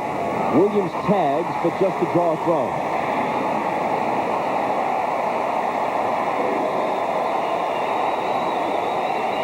Two outs, and that leaves it up to O'Neill.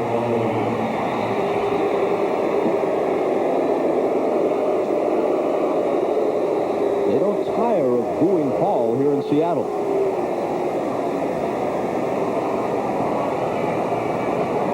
You see what the Yankees have done. The first 16 innings they struggled, and they've been 7 for 12 since that time. When Bernie Williams finally delivered in the bottom of the 8th of Game 2 at Yankee Stadium, knocking home David Justice after Justice had doubled to open the inning.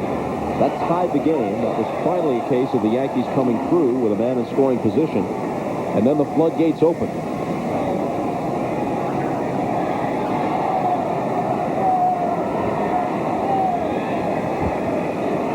Williams singled to open the inning.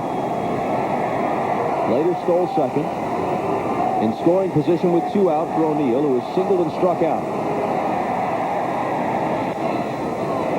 In the air to shallow left. Coming on is Martin. Rodriguez going out. The left fielder takes it.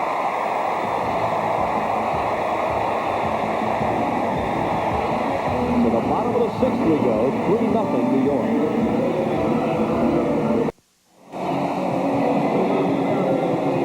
Roger Clemens has the Mariners no hit, and he struck out 6 through 5.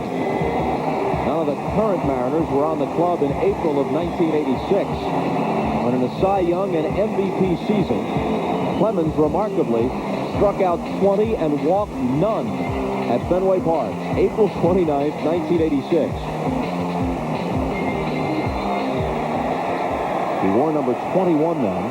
That's Paul O'Neill's number with the Yankees, so Clemens moved up a digit to number 22 in New York.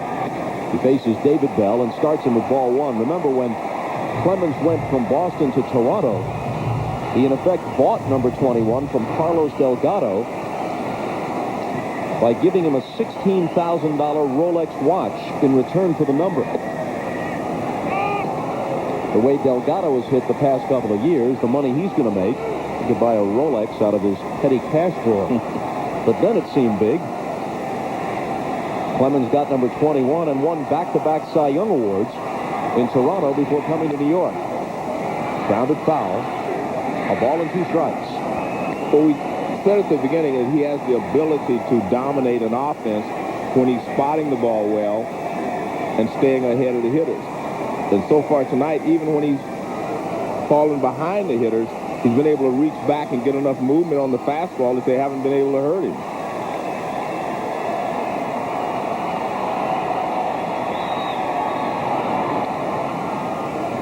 Still 1-2. Bell will be followed by Dan Wilson, then back to the top of the order for Stan Javier here in the 6th.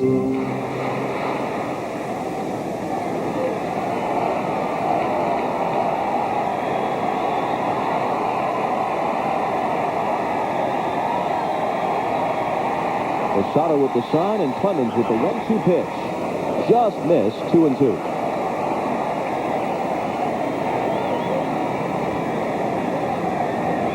Pitches off the plate outside, but I like is what Posada did. He just threw the ball back. He doesn't want Roger to think that the pitch might have been a good pitch. You do not want to do anything to change Roger's disposition right now.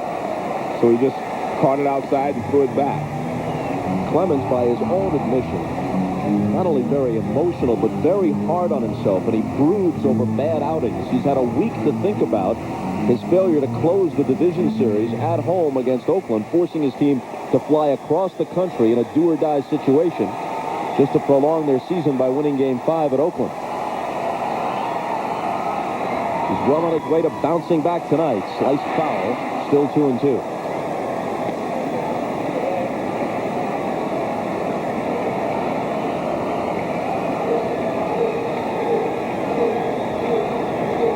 Clemens went 13-8 this year, and his ERA of 3.70, which is pretty darn good in modern baseball, was the second best of any starter in the American League. Full count, of course. It just proves that Pedro Martinez is on another planet, because Martinez was first at 1.74, 2 runs better than the next best ERA of any starter in his league, and he pitches at Fenway. The 3-2. Fouled off.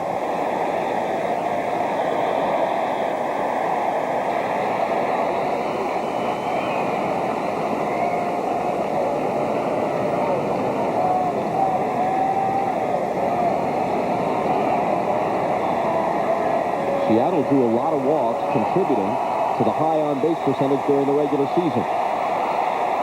The Yankee pitchers have had excellent control in this series.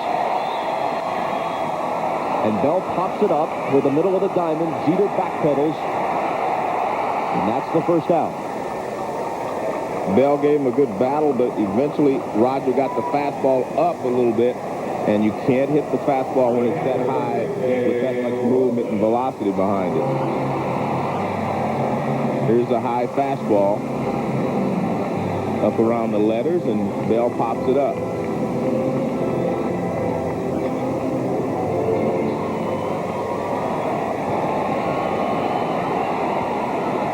You're looking at an unlikely candidate to get to Clemens at this point.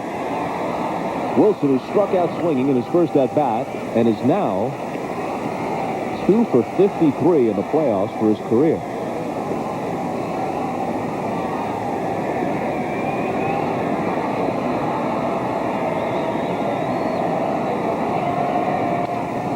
rolled foul, 1-1.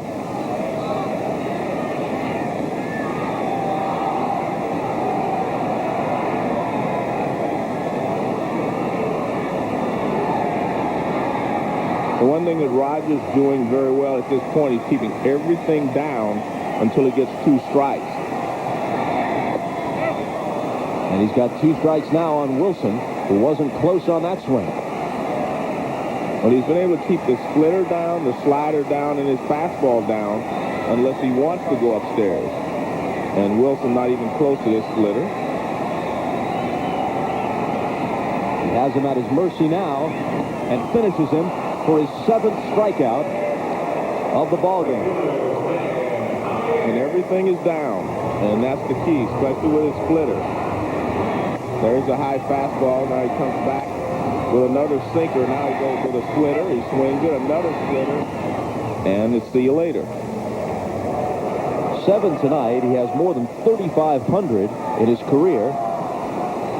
So as Yankee and Red Sox fans know, maybe fans in Toronto as well, for a guy who specializes in putting K's in the scorebook, he has 4 children, all of them with names starting with a K. Kobe, Corey, Casey, Cody. Very interesting. I mean, that tells you that he loves the K, right?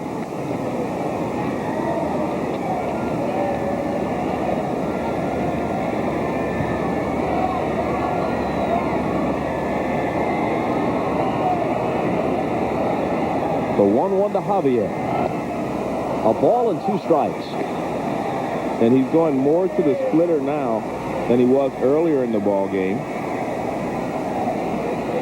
And he's been able to keep everything down. The only man to reach, Alex Rodriguez, who walked with 2 out in the first. A called strike 3. 2 in the inning, 8 in the game, no hits through 6. Back after these messages and a word from your local station.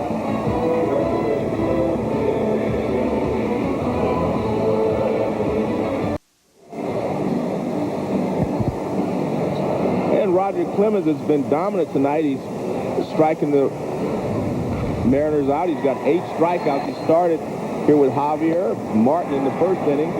Follows that up with Ginn. Then he strikes out Dan Wilson.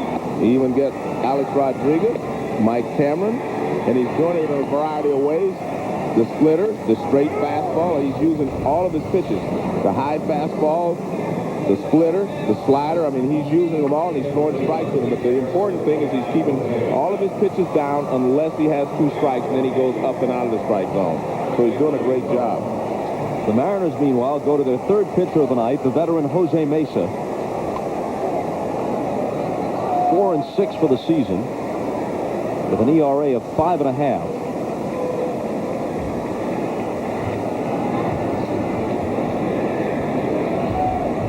He faces Soho, who's 0 for 2. Hit the ball well his last time up, flying to Cameron in very deep left center field.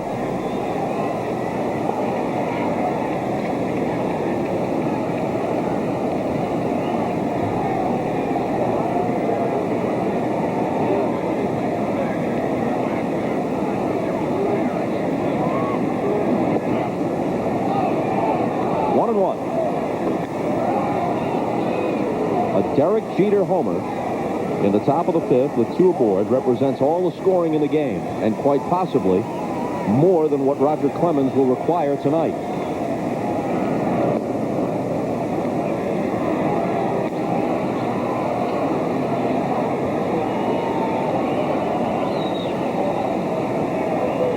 Brocious on deck, and then Knobloch in the New York 7th. Trying to take a 3-1 lead in the series. Line to right, Javier makes the catch for out number 1. And coming up on NBC. Wednesday, Law & Order returns with a new season and a new DA. I'd like to hang their heads on our wall. Law & Order premieres NBC Wednesday. Now that is a truly great show, Law & Order, here on NBC. It's Roger Clemens who's putting on a great show tonight. He has never pitched a no-hitter in his career. He threw a one-hitter in 1988 at Fenway Park against the Indians. Broken back grounder toward Bell. And Brocious is retired. In that game at Fenway Park, Clemens had a no-hitter into the 8th, and Dave Clark got a single, the only hit he allowed. I'm surprised that he's only thrown one hitter, that's all. That's it. That's surprising, because normally a guy who's as overpowering as he can be, he'd get close a few more times. I mean, Nolan Ryan had 7 no-hitters and about 5 one-hitters. I think even more than that. Yeah. In terms of the one-hitters, 7 is right on the no-hitters.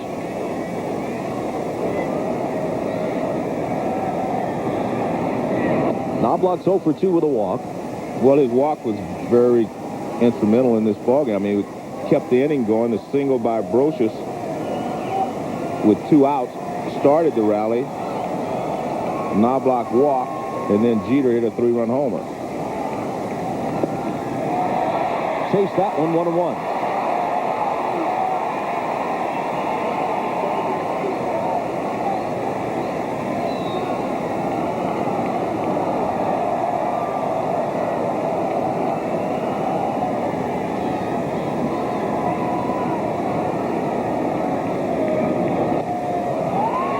Called strike, 1-2.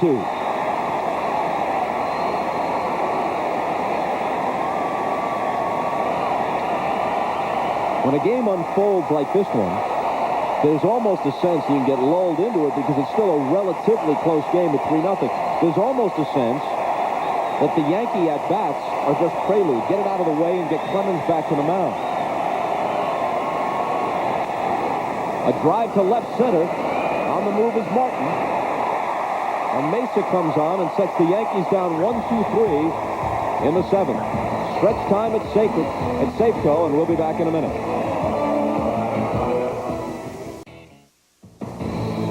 NBC's coverage of the American League Championship Series is brought to you by Chevrolet. If only everything was as dependable as a Chevy, Chevy will be there.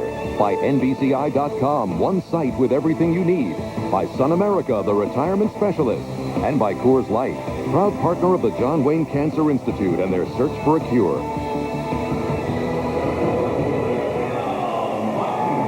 As we move to the bottom of the 7th, here's the March 1st game summary.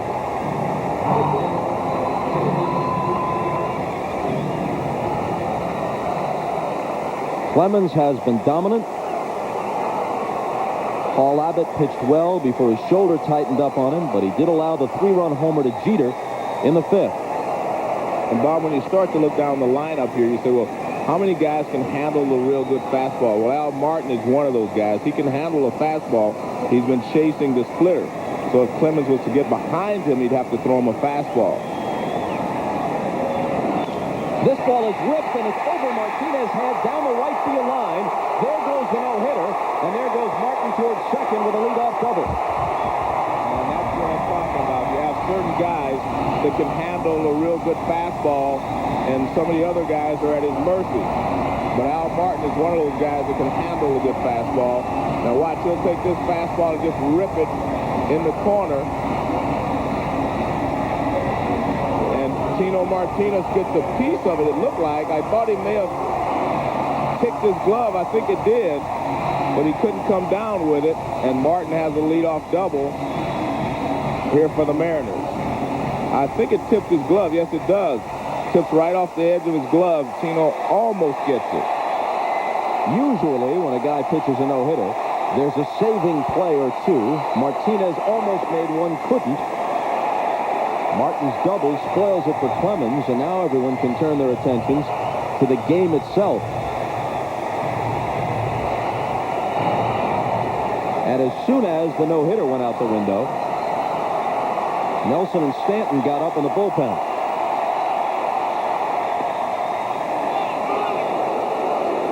1-1 to A-Rod, who's disgusted with the call. Well, he thought the pitch was low. Not many complaints tonight. from about the umpire. Wally Bell has done a good job.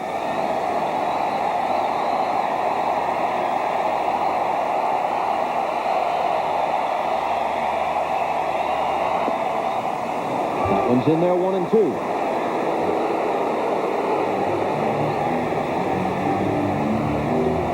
Well, he seems to have A-Rod off balance when he's looking for the fastball. He threw the splitter. Looking for the splitter, he throws him the fastball.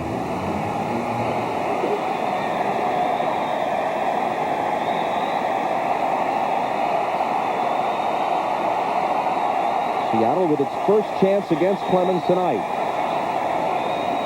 Rodriguez stepped out, and time was granted.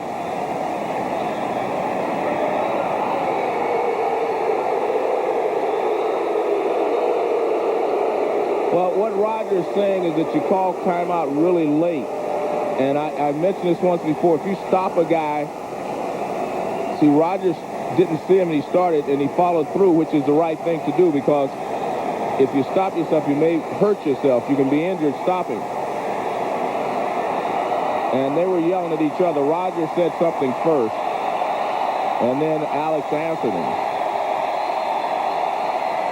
These two will not be dining together after the game at any of the fine restaurants in Seattle.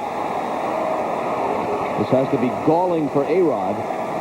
He struck out twice now after Clemens brushed him back twice and walked him in the first. Well, he gets a splitter called a strike, a fastball on the inside called a strike, and then he chases the splitter. But I say chase, but it's a good pitch because it starts in the strike zone and it drops out just before it gets to the plate.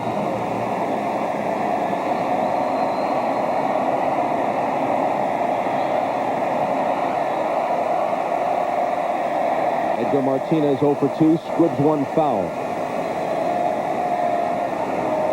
Roger Clemens has just now moved over 100 pitches for the game. He pitched only one complete game this season.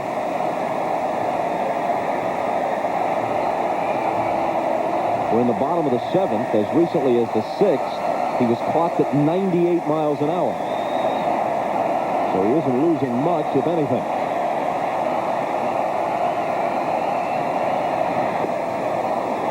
Well, 0-2. That splitter is diving. I mean, everyone is swinging and chasing it. You see Edgar shake his head. Now watch what it starts in the strike zone, and the bottom falls out right as it gets to the plate. It's a strike, and all of a sudden the bottom falls out.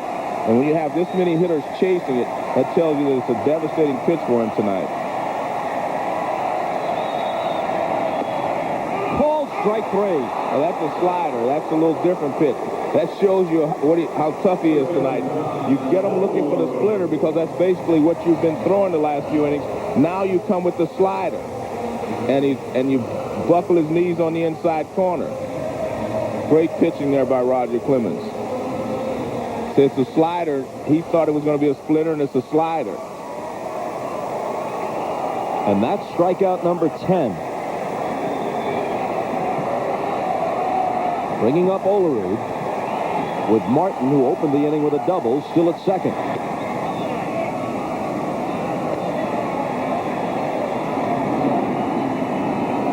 Clemens has been clocked at 96 in this inning.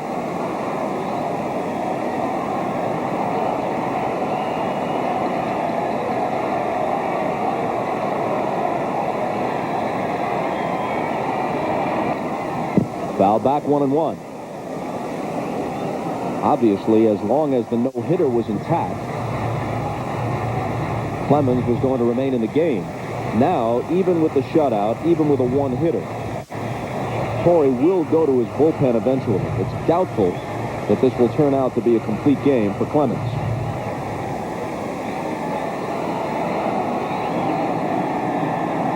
But he shows no signs of weakening.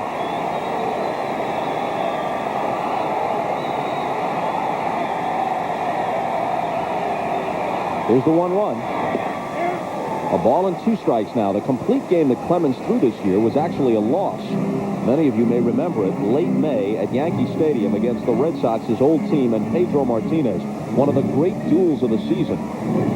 Clemens struck out 13, walked nobody, allowed 5 hits, and just 2 runs, but lost it to Martinez and the Red Sox. He went the distance.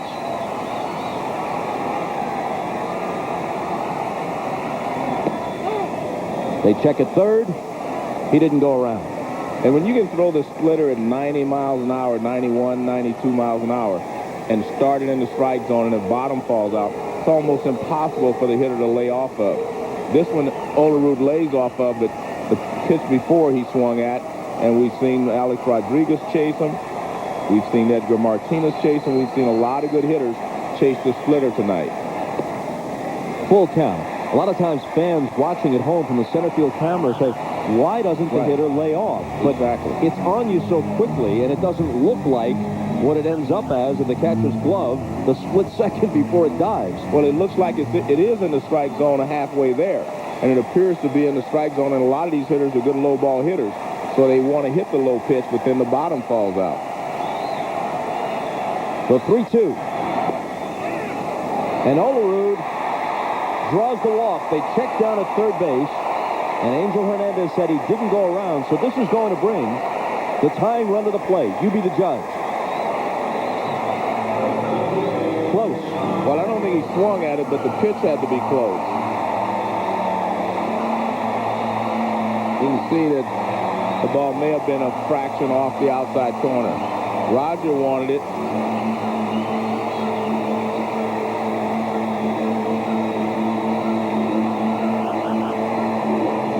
That's his second walk. He's allowed 1 hit, and he struck out 10.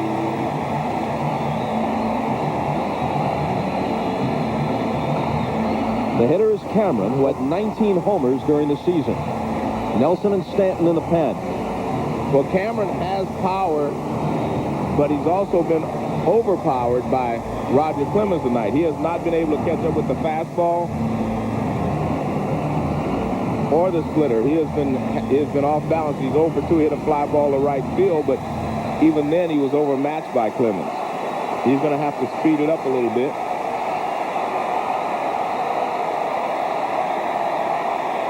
One thing you do when a guy is throwing very hard, you do not swing harder, you swing quicker. You have to make sure you get the barrel of the bat out in front of the plate, but not by swinging it harder. Fouled off, which is another reason why guys chase that splitter, because they're trying to pull the trigger soon enough to catch up with the heat. Well, a lot of them are swinging too hard and trying to get there. That was a pretty good swing right on that pitch by Cameron. But he's been overmatched with the high fastball from Clemens so far in the game. The Mariners' best and perhaps only chance against Clemens tonight. 2 on, 2 out on the 0-1 pitch. A called strike 2. This is the fastball he's had trouble with, the one around the belt. This one happens to be away, but it's a great fastball. I mean, that's a tough pitch.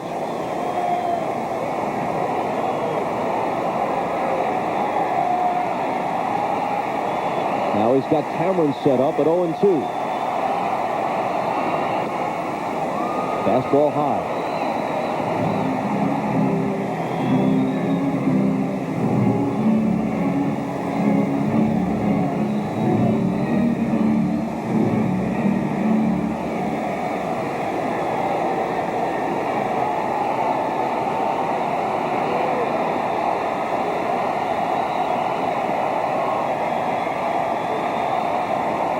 Martin at second, Olerud at first. Clemens from the stretch, and the 1-2 pitch to Cameron is low.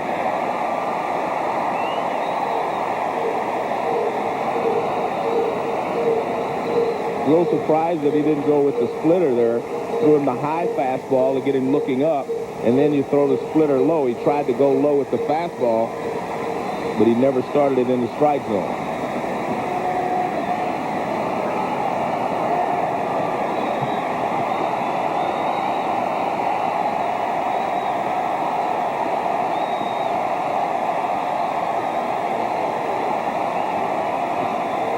2 on, 2 out, and the 2-2 pitch. Full count. He had him 0-2. Now it runs out full. You have to give Cameron credit. He knows he can't hit this high fastball, and he doesn't chase it. That one definitely was high. You could see Posada pull it down.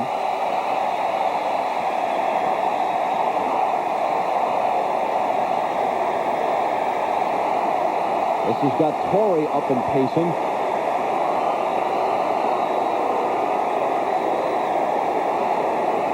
Runners ready to go from first and second. Clemens wheels and looks Martin back.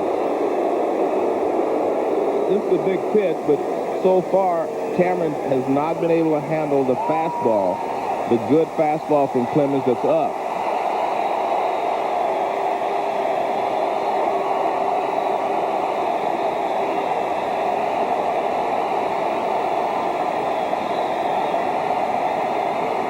And Clemens steps off.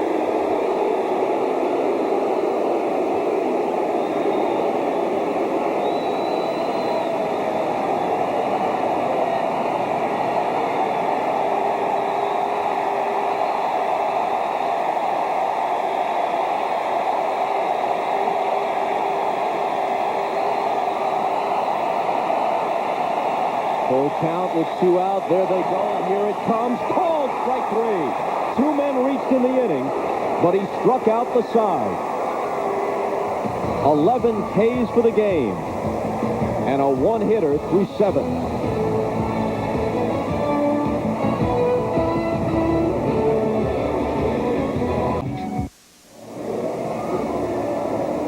At age 38, in the 17th year of a Hall of Fame career, Roger Clemens still capable of overpowering performances. He strikes out the side in the 7th, and there's the reaction. He's always been an emotional competitor.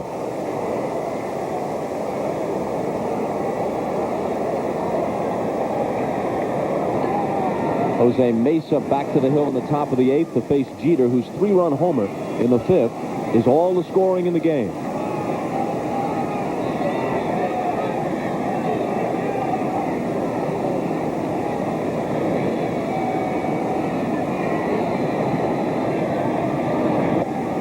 With 2 out in the 5th, Paul Abbott was sailing along with a shutout. Brocious single to right, Knobloch walked, and then Jeter skied this one to center field, just beyond the reach of Cameron. He didn't get all the way back to the wall in time to get to the very peak of his leap. Otherwise, he might have had a shot at him. On the corner, 2-1. Well, this also tells you that the Yankees are playing really well again, because he was able to handle most of the left-handed hitters in this lineup, meaning Abbott, and it's Jeter that hurts him. You concentrate so hard on keeping the left-handers in the ballpark, and Jeter hits one out. Now it evens at 2-2. Justice will follow, and then Williams in the 8th. And then you add Roger Clemens' performance to it, and you have a pretty good ball club going again. The Yankees had struggled, but now they seem to be back on top of their game. Yesterday's ball game was a really important game for them, not just because they won, but because they played so well. And they did everything that a championship team is supposed to do.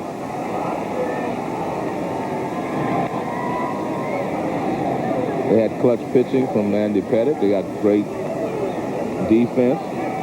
And they also had some timely hitting yesterday. So that was just a sign of a very good ball club.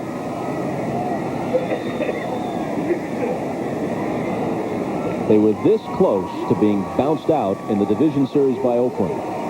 Just as close to going down 0-2 and heading on the road in this series against Seattle. But when they came off the ropes in both those instances, they may have found their groove. And now the 87 wins, a very modest total for the regular season, and all their struggles in September and in the early part of these playoffs may not be as relevant as the history of the last 3 or 4 years. This may be a team approaching its past form. I don't think they can be as good as they were in '98. Nobody could be that good. And I don't think they're closer to the '99 team, but they're still not quite as good. They're a very good team, but not as good as they were before. And I think the competition is a little better. And Jeter works the walk to start the 8th. I really felt, based on the way the 8 playoff teams were playing going into the postseason, that whoever came out of the National League should be favored in the World Series against the American League pennant winner. That's the way I felt at the time also. How about now? I'm not so sure now. Because I thought the Giants were one of the best teams in the league. They're gone. And I think the Mets and the Cardinals, the two teams to the left, I think the Yankees and the Mariners both match up very well with those two teams.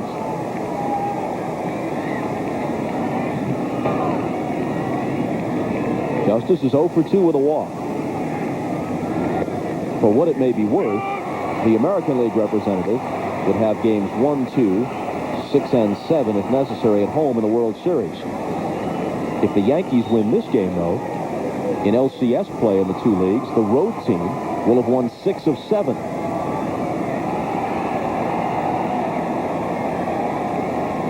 The only home victory the Yankees win in Game 2 Wednesday afternoon at Yankee Stadium. Justice with a drive to deep center. It sounded good off the bat. Cameron to the wall. It's gone.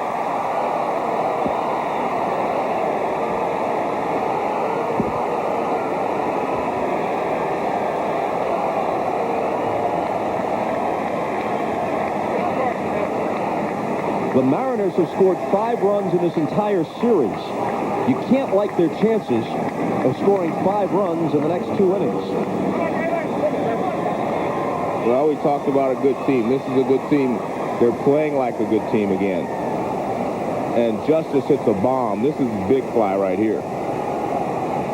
We saw Cameron climb up on the wall, but he has no chance.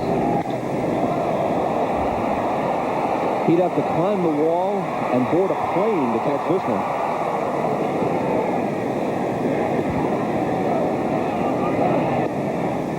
Breaking ball for a strike to Bernie Williams.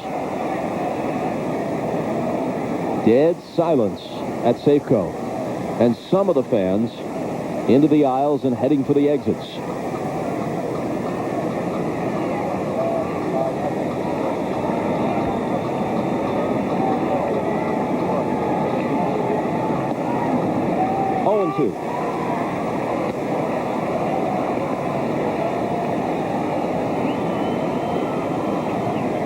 It begins to look as if first game winner Freddie Garcia will have to do it again if the Mariners are to stay alive and send this series back to New York. There's Garcia.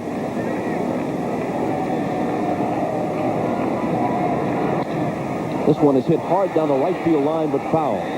If you were the Mariners, you split the 2 in New York and you were coming home, you had to feel good about yourself. You say, well, if we can win 2 out of 3 here, go back and split in New York again, obviously that means you win the series. So they had to feel like they'd accomplished a lot by winning the first game in New York. But they've come home and they just have not been able to hit. And again, you can contribute a lot of this to the Yankee pitching, but not all of it.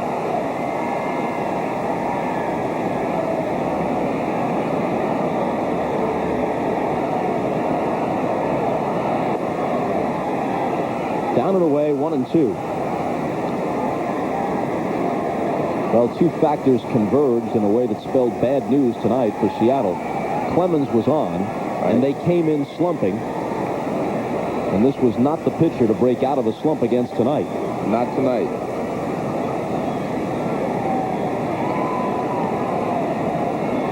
Mesa working from the stretch, as most relievers do these days, even with the bases empty. Guillen short hops the ball off Williams' bat and throws him out. Nice play there by Guillen.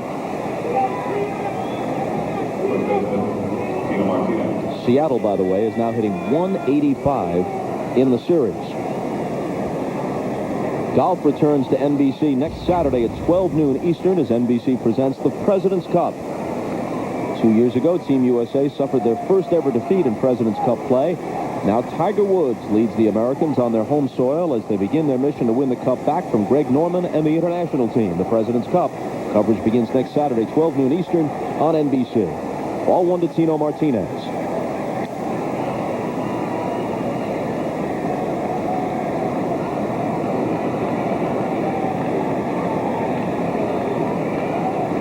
Five runs on 5 hits for the Yanks, but 2 of the 5 were home runs. A 3-run shot by Jeter and a 2-run blast from Justice.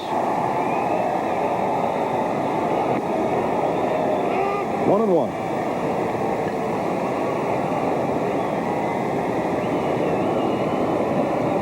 Lou Piniella told Jim Gray before the game that he doesn't like team meetings generally. You're a guy who's been talked about as a managerial possibility, and you were always a leader on the clubs you played with. Is this the time, down 3-1, the bat's silent, is this the time to call a meeting, assuming they are down 3-1, before Game 5?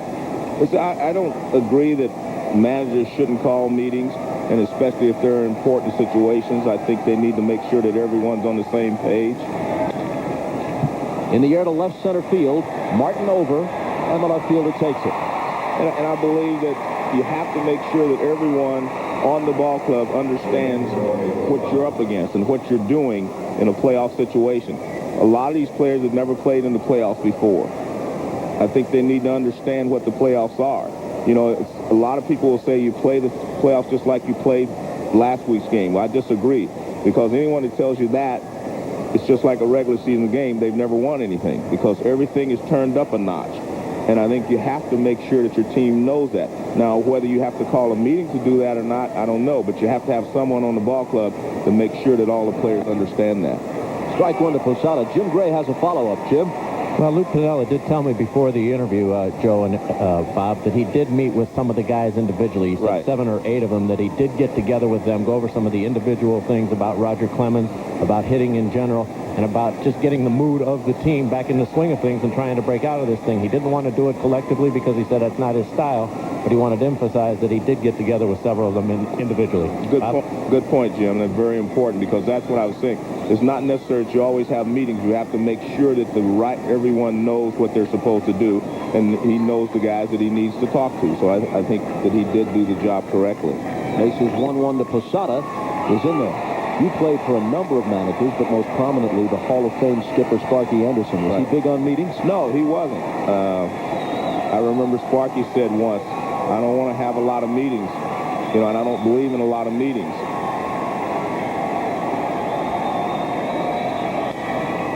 Line drive caught by Rodriguez at short. But the Yankees tack on 2 more on Justice's homer in the 8th. 5-run bowls for Clemens. Here's the Morgan Stanley Dean Witter well-connected play of the game after Al Martin spoiled the no-hit bid with a leadoff double in the 7th. Clemens proceeded to strike out the side. The last one, a called third strike on Mike Cameron, his 11th K of the night. Cameron was the tying run at the plate because there was a walk to Olerud mixed in. That's the only thing resembling a threat that Seattle has had in this ballgame.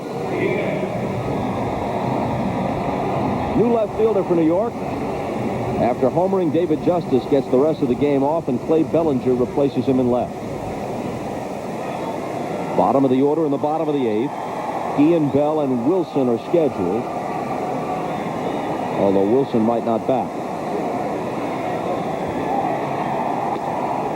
The homer by Justice may increase the likelihood that Clemens, if he continues to sail along, gets to throw a complete game.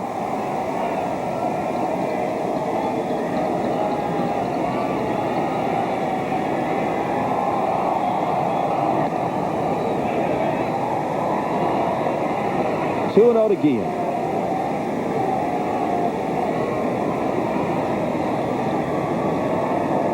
Same 2, Nelson and Stanton throwing once more in the Yankee bullpen. Guillen likely taking here, and it's a strike.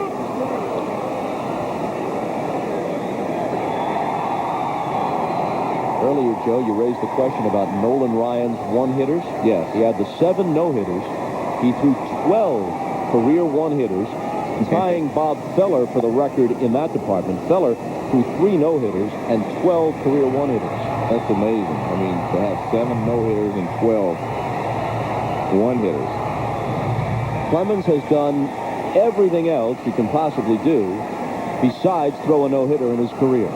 Just about the only highlight that has eluded him now that he had a World Series victory last October against Atlanta. He won the clinching 4th game of the Yankees sweep. 5 times a 20-game winner, 5 times the Cy Young Award winner, 5 times the strikeout leader in the American League. And there's his 12th of this game. at least one in every inning.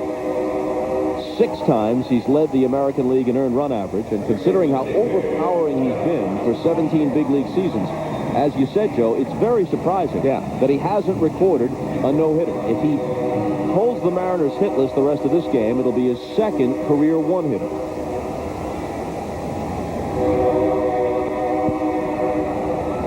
A lot of it has to do with the fact that he's a power pitcher and most of the hitters know what's coming.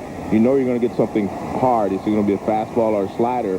He didn't add the forkball until later in his career, the splitter, I should say. And a lot of times there's some pretty good fastball hitters in the league, which makes it more impressive what Nolan Ryan did, because he was basically a fastball pitcher. Had a great curveball as well, but the fastball is what he used to dominate the hitters with. Bell lofts one to left. Here's a chance for Bellinger just in the game. 2 quick outs in the 8th, and Raul Ibanez will bat for the catcher, Dan Wilson.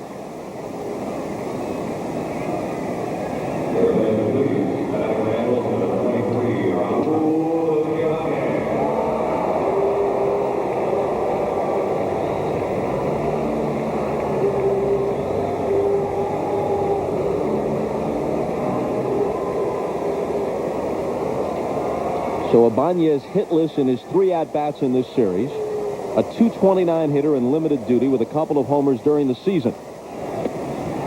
Coming off the bench and trying to catch up with a fastball that's been clocked at 98 at one point tonight. And 96 in this inning.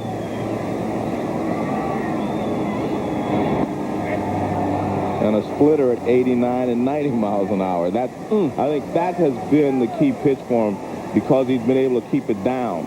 A lot of times you'll hang the splitter and then it becomes a mediocre fastball and guys can get base hits on it. But this splitter is always down and it's always going farther down. So he's been able to he was just in charge of everything tonight. He had complete control of all of his pitches. And even when he wanted to throw a slider, he threw it for a strike whenever he wanted to. He struck Edgar Martinez out with a slider, and he had not been throwing any. So he surprised Edgar with it. And the 1-2 pitch to Ibanez. Down he goes. If anything, he seems to be getting stronger. Struck out the side of the 7th. Fanned 2 more in the 8th. 13 for the game. A vintage Clemens performance.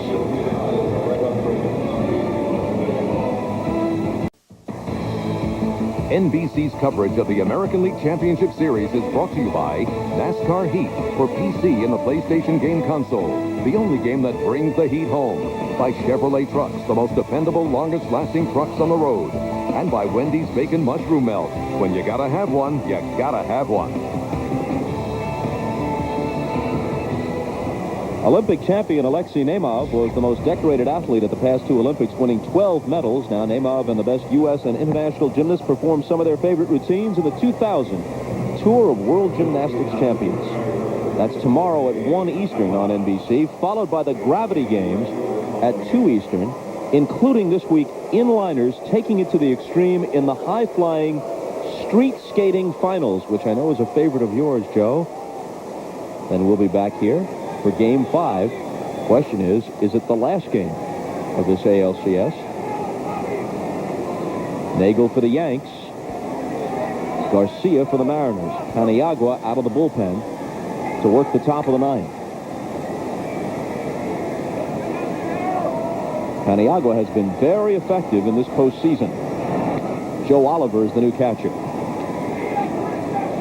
Ibanez pinch hit for Wilson and didn't fare any better than most of the rest of the Mariner hitters tonight. He became strikeout victim number 13 for Clemens.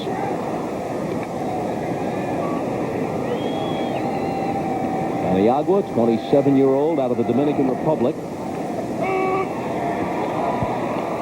gets a called strike to Paul O'Neill, who'll be followed by Soho and Brocious here in the 9th. There's Doc Gooden getting loose.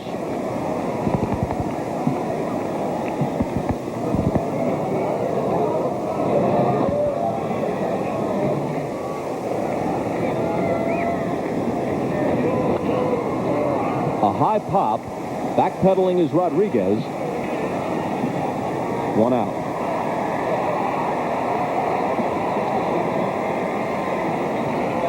I just think Doc is getting some throwing in, Bob, because I'm sure Roger Clemens is going to go back out there. In preparation for spring training, perhaps. The Yankees have Jose Canseco in uniform but inactive, a former MVP. They have two former Cy Young Award winners, Dwight Gooden and David Cone, who in effect are inactive. They are unlikely to be used in game situations unless it's 10-0 or 11-0. Soho sits down. Whether or not this was a message of some kind is debatable. It appeared to just get away from Paniagua. Yeah, I believe that ball just got away because everything is calmed down between the two ball clubs since the first couple of innings. So the Yankees may have the most honored group of spectators in uniform that we've ever seen. Cone, Gooden, Canseco. Actually, I mean, you never know if any of those guys are going to make the Hall of Fame or not. So you could have Hall of Famers in David Cone and Dwight Gooden and Jose Canseco sitting around, because all of them are going to continue to play, and they're going to continue to add to their numbers. All of them will receive consideration. As recently as a year ago, Cone was starting in the World Series for the Yanks. And Canseco's closing in on 500 home runs.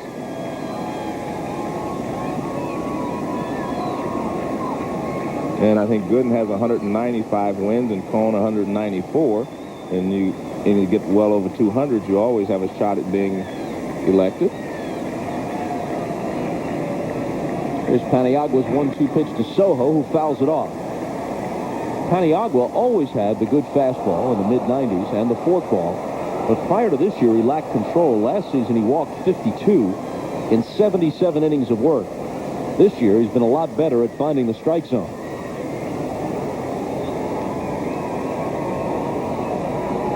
He's still learning how to pitch, so to speak, and he's going to get better. But he has a great arm and a great fastball.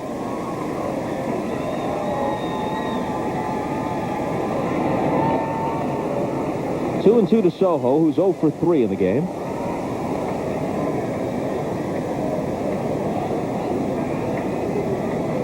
In the bottom of the ninth, Seattle has the top of the order due.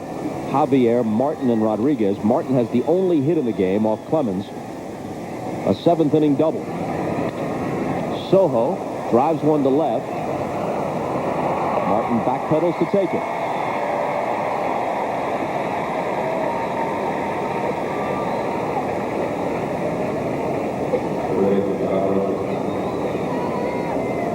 So now it'll be Brocious, whose 2-out single in the 5th in a scoreless game was followed by a walk to Knobloch and then the homer by Jeter. It was 3-0 in the 5th. It became 5-0 in the 8th on a 2-run bomb to dead center by David Justice. Fastball is high.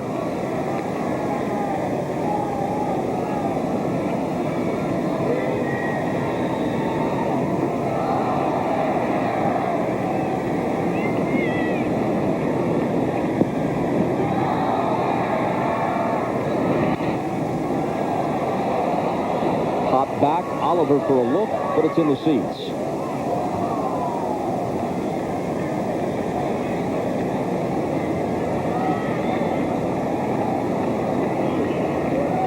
Reflecting on that situation with Gooden and Cone and Canseco shows you how fortunes can change in this game, especially for Cone and Canseco, each of whom had a big year last year. Good point. And Cone, one of the great playoff and World Series pitchers of his generation, but just didn't have it this year. Cameron in center tucks that one away to retire Brocious. Paniagua works a 1-2-3 ninth. And now Clemens will try to put the finishing touches on a masterpiece.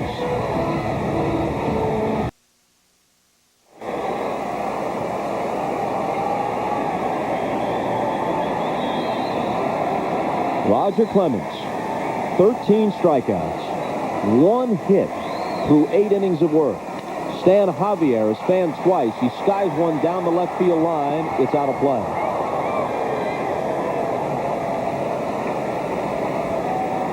The man who got the lone hit off Clemens, Al Martin, is on deck. And so far as I can recall, Joe, that's really the only ball that has been hit hard against the Rocket all night. Well, you're right. That's the only ball that we thought was going to be a base hit. It's the one that was a base hit. You mentioned John Olerud earlier hit one up the middle, but he was jammed. It was really just a little soft fly ball. It was an easy play for Louis Soho. Bouncing ball foul, 0-2. So we have not seen great plays defensively to help keep the no-hitter intact. He's just been on top of his game, and that's an overpowering pitcher. Tino Martinez actually got a little piece of Martin's double. It would have been a spectacular play. It went off the tip of his glove and into the right field corner.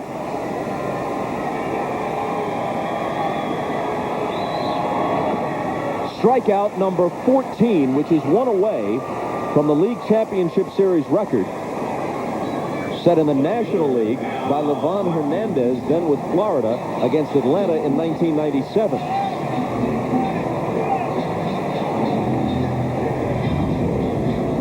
Here's the base hit, leading off in the 7th. Martinez got a glove on it, but couldn't save the no-hitter. But the one thing you always like for it to be, you know, in a situation like this, for the hit to be a clean hit, and that was a clean base hit. Clemens has now thrown 130 pitches. There's no way Torrey lets him throw that many, even on 6 days rest, unless he's working on a masterpiece like this. And the lead is comfortable at 5-0. 0-2. Good splitter again on the outside corner. Martin, again, a good fastball hitter, so he goes the other way with him. Throws him some off-speed stuff.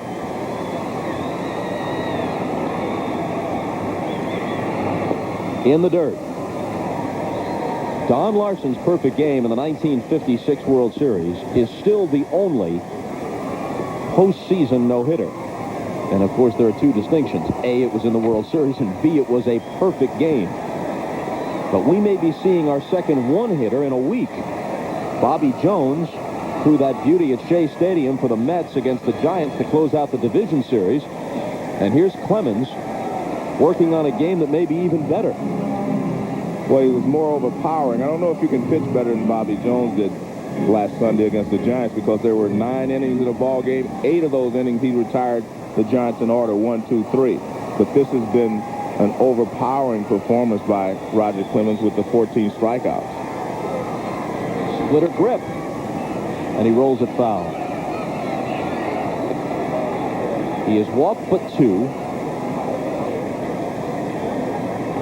There was 1 inning where the Mariners threatened. In that 7th, following the leadoff double by Martin, he struck out Rodriguez and Martinez. Then Olerud walked with 2 out to bring Cameron to the plate, then representing the tying run.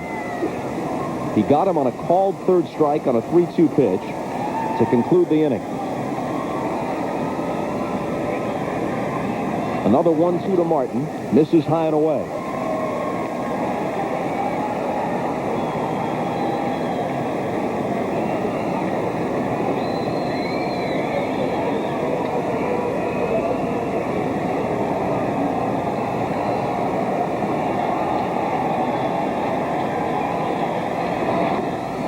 Him out for number 15.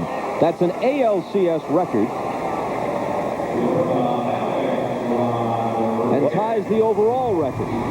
Well, this tells you something when a guy like Roger Clemens can throw the fastball right by a good fastball hitter like Al Martin. True, there are 2 strikes on him, so he has to wait a little longer. But Roger just threw a fastball right by a fastball hitter. Here's a foregone conclusion. Roger Clemens would be the Chevy player of the game.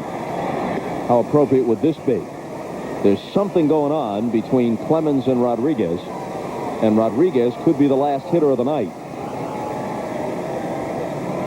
The Rocket walked him in the 1st after throwing a couple, apparently intentionally, up under his chin. He struck him out the next 2 times. It's Jeter who finishes with a throw to Martinez, who stays on the bag.